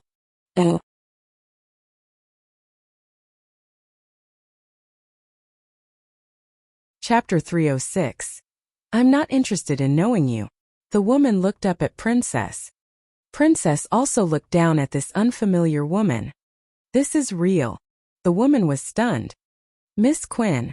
Zola seemed to know her. What makes you think it's fake? Quinn Charlie jumped aside in fear and pointed at Princess, terrified. It's real? Aren't you all scared? That's a bear. Miss Quinn, its name is Princess. Just like you, it's a performing guest tonight. What? That? It's a bear. We have so many people here, but it's still sitting there obediently. This means that it's safe. Plus you came over to hug it. It didn't attack you, right? Can I touch it again? Arg. What is it doing? Quinn stepped back in fear after hearing Princess. It says sure. You're not lying, right? Quinn reached out. She cautiously got close and touched. Princess had shaken hands with countless people today, so she knew what to do. She reached out a paw. Quinn finally grasped Princess' paw. Wow, it really feels nice. Quinn turned around in excitement. Zola, sell it to me. I don't care how expensive. Sorry, I can't make the decision. It's not mine. No problem. You can decide for the owner.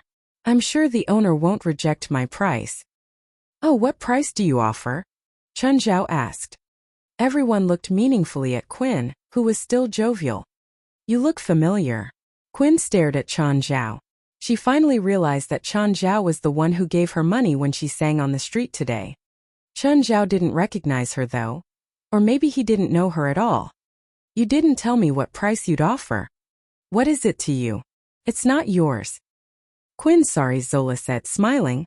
Princess is his. His? Quinn looked at Chanjiao. Sell Princess to me.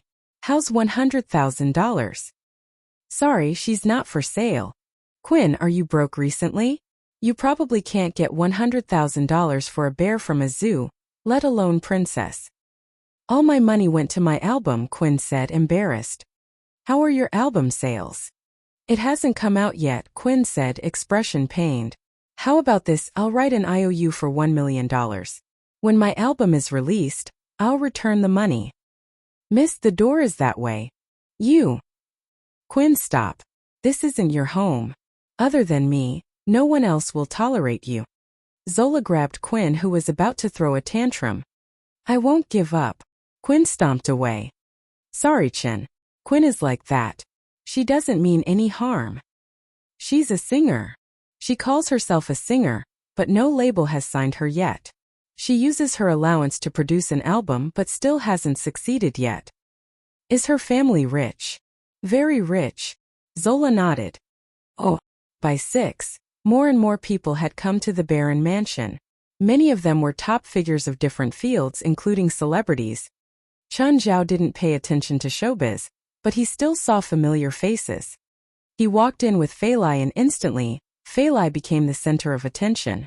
Her features, dress, and that red stone on her chest made people unable to look away. Graceful and relaxing classical music rang throughout the room.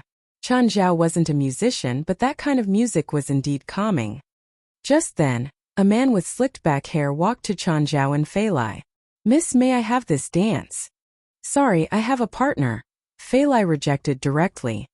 The man wouldn't give up. He turned to Chanjiao. Can I borrow her for a bit? No. Chanjiao rejected him as well. The man's expression darkened. Sir, this is my card. Let's get to know each other. At events like this, it was basic manners to take out a business card if the other did so. But Chanjiao was an illegal doctor. How would he have a card? I'm not interested in knowing you. Uncultured. The man turned and left. Chanjiao grabbed Fei Lai. Don't get impulsive. This isn't our home. Fei Lai looked pleasant, but she really wasn't an upper-class lady. Whatever, let's go in. Fei Lai truly didn't like these kinds of events. It looked fancy, but everyone wore fake smiles. Leonardo's party was much better. They played around and were comfortable. Chunjiao chuckled wryly. They were family because they were similar. He also disliked this kind of event. Felt suffocating. When they entered the venue, the lights had already dimmed. Chunjiao and Fei Lai found their seats in the first row before the stage.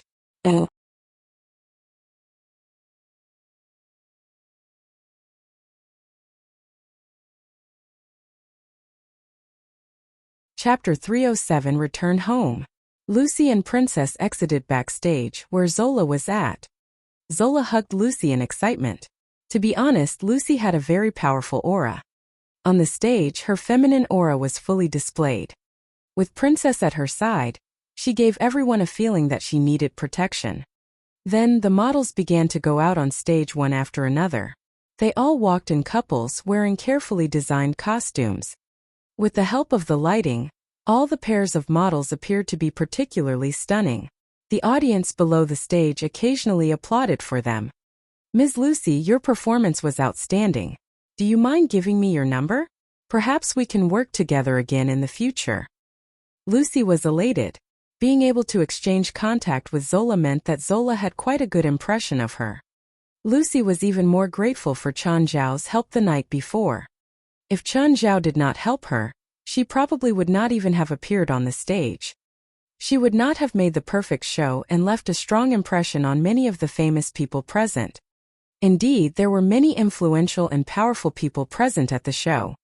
Leaving a good impression on them was more important than acting a small role in a movie. The show was rather successful. Reputation was actually only secondary for Zola's brand.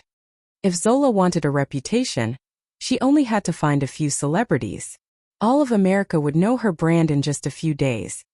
What she really needed was style and a deep impression on the upper social class. She needed Baroness to be the first brand these people thought of whenever they had to attend an occasion or tailor-make a dress. It was a different business route. For normal international brands, no matter how luxurious they seemed to be, most of their products were aimed at the general public. Their products could be bought with just money, but Baroness was different.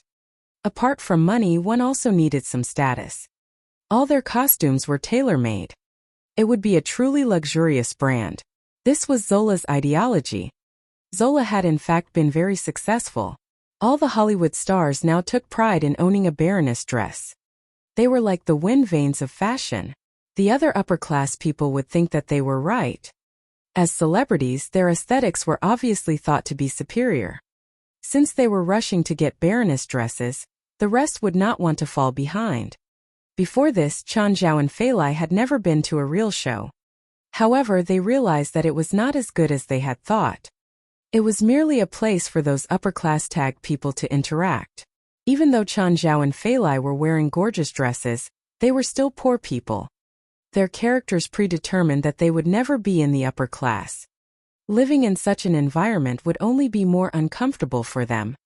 Hence, one could foresee that they would never accept an invitation to such a show again, even though Zola had invited them with good intent.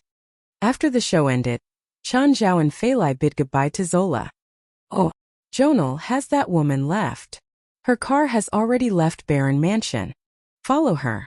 Keep your distance and don't alert her. Follow her to her house. There's an SUV behind her car. Maybe it's her bodyguard. She's wearing such a precious gem after all. Jonal, are you sure the ruby on her pendant is real? Bart, have you forgotten what I worked as before this? I can tell if it's real or not by just looking. But don't kill her later. She's too beautiful. We can have some fun after we kin the gem." "Oh, Del, Fei Lai and I are going home. You can send Beelzebub and the rest there. You know where my keys are." After Del hung up, he looked at the courtyard. Faith was still riding on Black Ma. Many parents would buy a pet for their kid because the pet could keep their kid company, especially dogs. Just like children, dogs are very energetic and would hardly be tired. Therefore, dogs are the best choice to keep children company. Faith had been playing since the morning and she was still not tired. "Faith, let's go and visit Uncle Chan. Are we sending Black Ma and the rest home?" "Yes." "All right. I'm going there on Black Ma's back. Anyway, Dell's manor was only 10 minutes or so away from Chen Zhao's residence. He did not mind walking there and coming back. When Dell arrived, Chen Zhao had yet to reach. Dell took the keys and went in. Soon he heard a car being parked outside the house. Faith shouted and ran to the door.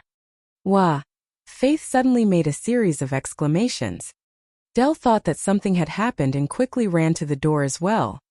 When Chen Zhao walked into the house, there was an enormous brown bear beside him. The bear was also carrying two small bears. Dell also exclaimed. Funnily, the father and the daughter exclaimed in the exact same way. Chun, where did you get the bear? No, 3 bears. Faith was not scared at all. She had already leaped at Princess and hugged Princess's huge head. How big was Princess? She was about as heavy as Black Ma, White Ma, Abitos, and Walter combined. Princess opened her mouth and bit Faith's shirt, after which she walked inside. Chun, you have to give me one of them. You have 3 bears, give me a small one. Let it grow up with Faith. No way. You can't just separate the family. Fei Lai introduced Princess, Briar and Bramble to their new friends. Tell them not to fight. Also get them some food. Hearing the word food, Black Ma, White Ma and the rest all crowded toward Fei Lai. Faith kept following Princess. Princess was already intelligent and she also really liked Faith, given that she was a mother herself. Chen Zhao heaved a sigh and removed his jacket. Dell took 2 cans of beer and threw Chen Zhao one. The two sat beside the swimming pool. Chun, where did you go today? Look at how handsome you are and how pretty Fei Lai is. A show for a clothing brand, Chen Zhao said. I already regret it. Shouldn't have gone there. It's too painful. I don't like that kind of occasion either, Dell said. Dell was similar to Chen Zhao. Although Dell was born into an upper-class family, he was not a person who would follow the rules. His actions in the past were sufficient to illustrate his personality.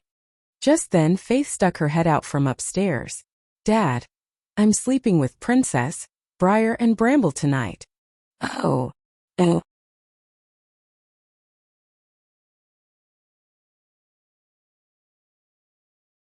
Chapter 308 Jewel Pirate. How about you let Faith stay here tonight? Chen Zhao asked. You're really going to let her sleep with a bear? I'll have Fei Lai bring her to our bed at night, Chen Zhao whispered. He was hurt right now, but he didn't want Fei Lai to know, so they obviously wouldn't have sex tonight. Fine, Dell agreed. Yay. Princess, we can sleep together. I'm going back, Dell said, finishing his beer. Chen Zhao walked Dell to the door. Dell only took 2 steps and 2 masked men jumped out from beside the road. One pointed a gun at Dell's head. The other pointed at Chen Zhao. Chun, is this your prank? Dell couldn't figure out if these 2 were real robbers or if it was a joke. Chen Zhao gulped. Seeing his expression, Dell finally realized that they were really in trouble. Chen Zhao would joke with him but never about something so dangerous. Hey, if you want money, Chen Zhao said. All the money in my wallet is yours. No reason to shoot just for that. The robber pointing a gun at Chen Zhao said through the mask, You think we're just hooligans? You think we'll come to find you for a few $100? That's the most I can give you. Go. You 2 go in. The other masked robber pushed Dell. Chen Zhao caught Dell. He didn't dare do anything out of hand under the 2 guns. Go slowly. If you do anything abnormal, we'll shoot. Chen Zhao and Dell raised their hands and slowly retreated to the living room. Once there, the 2 robbers started looking around. Where's the woman? Who? That pretty woman in the white dress and red necklace. There's no such woman here, Chen Zhao said calmly. Bullshit. We saw her come here. Chen Zhao looked at one of them. They knew that Fei Lai wore a white dress and had the red moon heart. They must have hidden outside the mansion and gotten ideas. They might have noticed Fei Lai at the show. Chen Zhao observed them. Gradually, his eyes fell on one of them. He realized the man's identity, or rather his face. This man should be the one with slicked back hair who tried to dance with Fei Lai but gotten rejected. Jonal seemed to notice Chen Zhao's eyes and grinned. You found me out. Jonal didn't keep hiding. He pulled his mask down. I didn't think the upper class would also be common robbers. Jonal laughed. My elite lifestyle is supported by my work, but I don't like being a robber. I like to call myself the jewel pirate. Jonal, stop wasting time talking to them, Bart said, annoyed. Find the person and get the stone. Jonal really enjoyed the moment, the feeling of being the victor. Asian, call the woman out and let us have fun. Don't waste our time. We'll let you two go if we feel good. Chan Feilai walked out. She'd been busy in the kitchen and didn't know what was happening. As soon as she made a sound, she realized something was wrong. The instant Jonal turned his head, Chan Zhao moved. But the next moment Bart fired. He shot Chan Zhao's shoulder, making him falter. He looked down to see his left shoulder spewing with blood. Jonal looked at the injured Chan Zhao. Ha! Don't pull tricks before Bart. He was in Afghanistan and killed more than 30 people. Bart looked at Chan Zhao. He could feel Chan Zhao's dangerous aura. You'll regret it, Chan Zhao said, expression cold. Most people fall down with a bullet, but you can stay up. Did you train in this? Chan Zhao didn't speak. He just stared coldly at Bart. You can't beat me. I won't let you get close to me. If you move again, I'll shoot your head next.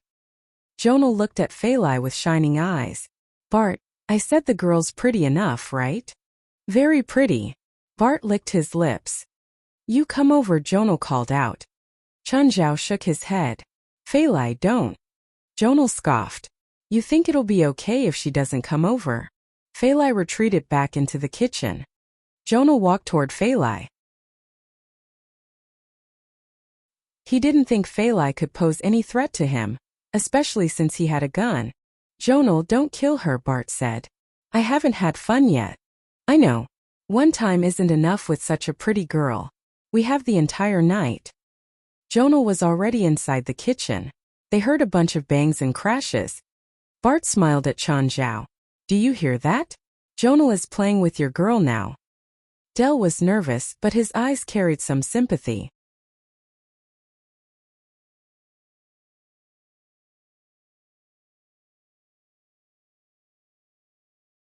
Chapter 309. Who do you want to be eaten by? Del was finally relieved. Feilai walked up with the gun.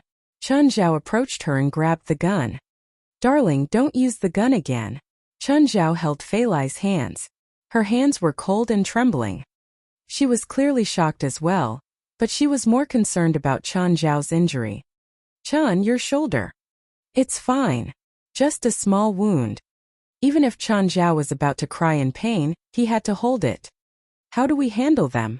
Feilai pointed at Bart and Jonal. Chan Zhao kept silent. After a while he said, I don't want to call the police. Feilai suddenly snatched the gun from Chan Zhao. I'll do it. Chan Zhao quickly seized the gun. You'll do nothing. Go back to the bedroom. Chan Zhao turned his head and glanced at Del. Del, you should leave now. Chun, who do you think I am? I won't tell anyone about it. Also, I don't think I can keep myself out of it, Del said excitedly. He felt that he had been belittled, so he wanted to prove himself. I'm not looking down on you, Chan Zhao said lightly. I just don't want to share them with you. When Bart and Jonal heard that Chan Zhao did not plan to call the police, they almost peed their pants. They knew what it meant. If Chan Zhao called the police, they would at most be jailed for a few years. They were already recidivists and did not mind sitting behind bars for a long while. However, Chan Zhao would not call the police. It was evident what Chan Zhao was going to do. Killing them might be the most direct outcome. But what if Chan Zhao asked the beasts around them to eat them? They shivered at the thought. Suddenly, Bart jumped up from the floor and leaped at Feilai. If he could subdue Feilai, they might still have a chance. However, Chan Zhao clutched Bart's ankle. Crack. Ah! Bart screamed. His ankle was broken by force. Just then, Jonal seized the opportunity and ran out of the living room. As long as he could get out of this place, he would live. He did not care about Bart at all. Chan Zhao did not stop Jonal. Even Jonal did not expect himself to escape so easily. However, he suddenly tripped over something and fell onto the ground. Then he felt something bite his leg. Ah! Ah! An advantage of the hillside villa was that there were no neighbors to be alarmed. Even the closest neighbor was about 1 kilometer away from them. Just now, Jonal and Bart dared to fire their guns freely precisely because they had inspected the area.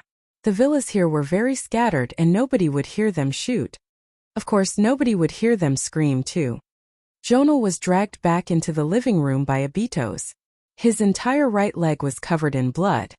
Abito's teeth were like the ones on a saw. Whenever Jonal moved a bit, Abito's teeth would sink deeper into his flesh. How many beasts does this bastard have? When Princess moved her fat body and strolled into the living room, the two were even more desperate. Princess was definitely large enough to finish both of them. Take some time to decide. Who do you want to be eaten by? Smiling, Chan Zhao looked at Bart and Jonal. Jonal suddenly struggled and knelt down before Chan Zhao. Sir, I'm really sorry. Please forgive my offense. I was just hot-headed. Please forgive me. I remember there's such a line in movies. Forgiveness is God's job, and my job is to send you to God. Do you get it? Chan Zhao smiled gently. Chan Zhao was a very revengeful person.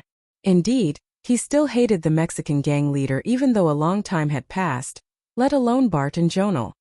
He only wanted to tear the two into pieces. You're committing a crime. You'll be jailed. Just then Del said, perhaps you don't know me, but it's not important. You just have to know that I'm rich and so is Chun. Here the rich can do whatever they want. Del sounded as if he was telling a joke.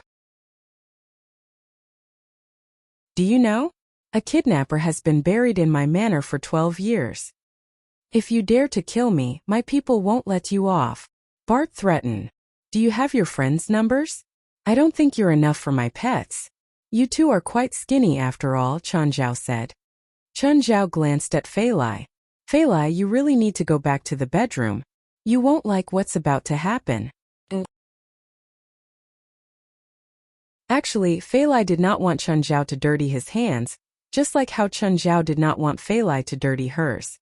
Nevertheless, Fei Lai could tell that Chan Zhao was really furious. It was not something that could be pacified by time alone. Don't dirty the room, Fei Lai said, after which she turned around and went upstairs. To be honest, she could not allow their pets to eat Bart and Jonal. Of course, she believed that Chan Zhao would not accept it too.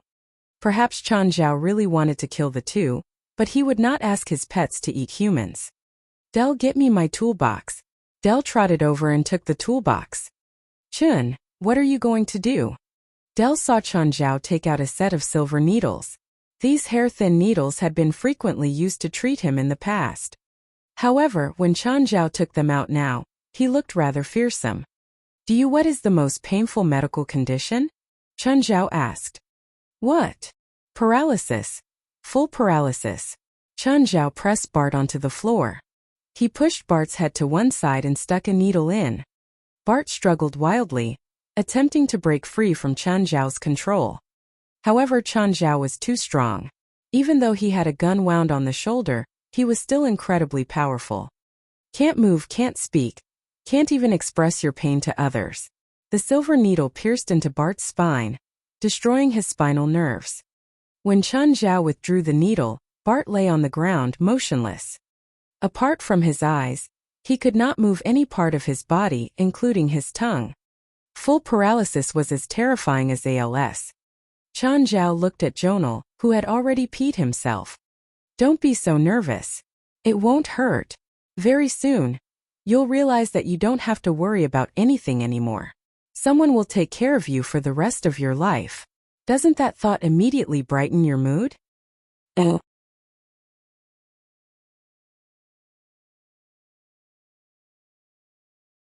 Chapter 310 New Train of Thought. It would be weirder if he would feel better. Jonal struggled in fear, but Chan Zhao was stronger. Just then Blackie said, Human, if you want them to be in more pain, you can use the flesh fusion spell to connect their bodies. This way they can share their pain. You can also connect an object to them. What's the point of that? After connecting them, you can attack them by attacking the object. Is it like the Bloodline Blend spell? No. Bloodline Blend is connecting souls of people with blood relations. It's a coexistence. On the other hand, flesh fusion completely forces two bodies or objects to be fused together into a new creature. Chan Zhao kind of understood. Bloodline blend was like Muvich Tutis, fusing his relatives' souls into his body. Flesh fusion was for fusing solid objects. Are any special conditions for fusing items with their bodies? It can be any object. At least most items can be used. For example, if you connect a cup to them, they'll die when you shatter the cup. Chen Zhao got an idea. What if I connect 3 items to Muvich Tutis's body, and then move the 3 souls onto the items? Would that work? Blackie was stunned. Hey, that seems to work. Technically doesn't change anything, but it can make Muvich Tutis go back to normal. There's one thing though. If the items he's connected to get destroyed, he'll also die. Before this, Chen Zhao, Blackie and the other demons only considered how to extract the 3 souls from Muvich Tutis. However, they'd already become one. Taking them out meant that they would die. Blackie's unexpected interjection gave Chen Zhao another direction to think. Then how about I fuse him with something strong and indestructible? Would that work? There are no truly indestructible items, but you can replace it with a badge. Badges are hard to destroy. Chen Zhao thought for a moment. He'd have to ask Beelzebub Sophie to help get badges. He didn't need any special functions. It just had to have regular effects like the Red Moon Heart. Chen Zhao looked around and picked up 2 goblets. Dell looked at him in confusion. Did Chen Zhao want to drink wine? But then he discovered that Chen Zhao's actions were strange. He took a drop of blood each from Bart and Jonal and dripped it into the goblet. It looked like he was doing some ritual. A few minutes later, Chen Zhao said to Dell, "You can call the cops now?" "Call the cops? You're letting them go?" "Of course. Do you really want to kill them?" Chen Zhao rolled his eyes. "Look at them right now. They're like a pile of mud. Isn't it more interesting when they're alive?" Dell looked at the supposed mud and shrugged. "Fine, whatever you say. How will you explain when the cops come?" "They broke into my home while armed and my pets attacked them to protect us. I don't know how they ended up like this." A while later the cops came. David happened to be the leader. "Chun, what happened?" Seeing how Chen Zhao was shirtless and had gauze all over his shoulder and chest, he couldn't help but get anxious. "These 2 call themselves Jewel Pirate. Feilai and I attended a fashion show and they got their eyes on us." Of every 10 sentences, Chen Zhao only lied once. He told the truth about everything except turning them into vegetables for revenge. David was familiar with Chen Zhao, so he knew some of these things. However, he only had to confirm their identities. As for whether they ended up like this because of Chen Zhao's revenge, he didn't care to ask. Chen Zhao didn't think that David would be the leader either. He wasn't from Beverly Hills Department, right? "David, how come you're responsible for this area?" "I got moved to be the crime investigation captain at Beverly Hills yesterday." "Oh, let me introduce you to Dell, my friend. He lives nearby." "Hi, David. Come hang out when you're free." After everything, David left with his men. Dell went home as well. Chen Zhao had Black Ma accompany Dell for a bit, since it was at night. Next day. "Chen, how come these goblets broke?" Feilai was cleaning up in the morning. "They're just useless trash," Chen Zhao said, stretching. "Who knows how they broke? We usually drink beer instead of wine. I think we should just toss them out." A while later Dell came over. Instead of taking Faith away, he brought 2 more troublemakers. Vera and Ronnie went to find Faith in the morning. Hearing that she was at Chen Zhao's house instead and that he had 3 new bears, they insisted on coming to play. After getting Laura and Risfar's permission, Dell brought the kids to Chen Zhao's house. Princess was lazily sunbathing by the pool. Faith, Ronnie, and Vera played happily with Bramble and Briar. "Oh, Principal, you seem spirited these days." Wright replied to the praise with a smile. "It was just spirited. In order to not get discovered, she even put on some makeup to look older." She went to the meeting room. There were some deans and figures of the management level. "Let's get straight to the point today," Wright said. "Right, I discovered an unfamiliar name in the medical school system. Zhao Chun, specially invited professor, traditional Chinese medicine. I also checked his attendance record. It seems that he hasn't held any classes. Can you explain this?" The speaker was Fosbind, dean of the medical department. He used to be under Wright. Now that Wright was the principal, he became the dean.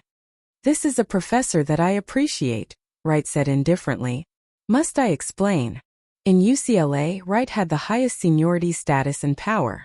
She didn't have to explain her motives and intentions to anyone, especially someone who used to be under her. Wright, you're abusing your power. Please, Fosbind. Don't talk about abusing power. I just became the principal. Can't I enjoy my power a bit? Wright's reply was rascally. Everyone in the room chuckled wryly. Half of them had been her student. They couldn't say anything. Even though this professor had a title of being a lecturer for traditional Chinese medicine, his salary was zero. Thus, Wright wasn't really using her special power to benefit herself. They were also familiar with her. She was very strict. For example, Fosbind had worked in the school for 20 years before becoming an official professor. Fosbind was only curious about this Zhao Chun. He didn't actually want to go against Wright. Okay, next topic. I don't want you to doubt someone I chose anymore. Principal, the University of California Joint Sports Competition is starting soon. We haven't chosen a leader yet. The athletic team's representative also requested a budget of $200,000 from the school. The University of California was made up of 10 universities throughout the state, including UCLA. There was no hierarchy between these schools. They shared staff and resources. Of course, even though they were all UC schools, there was obviously still competition. They would compete over everything from academics to athletics. There was also a sports competition every year. The 10 schools would compete against each other. That's impossible, Wright said. What would the $200,000 be used for? Does training require that much? They usually train in our school and don't use that much money. Plus, the event will be held on our campus this year. Why would they need $200,000? You're tuning in to the Li Mei's Wuxia Whispers YouTube channel. We're so grateful for your support, and don't forget to subscribe to join us on this incredible journey through captivating stories. Your generosity through donations truly makes a world of difference, as it's the primary source of revenue that allows me to expand and enhance this channel for you. Thank you from the bottom of my heart for being a part of this adventure.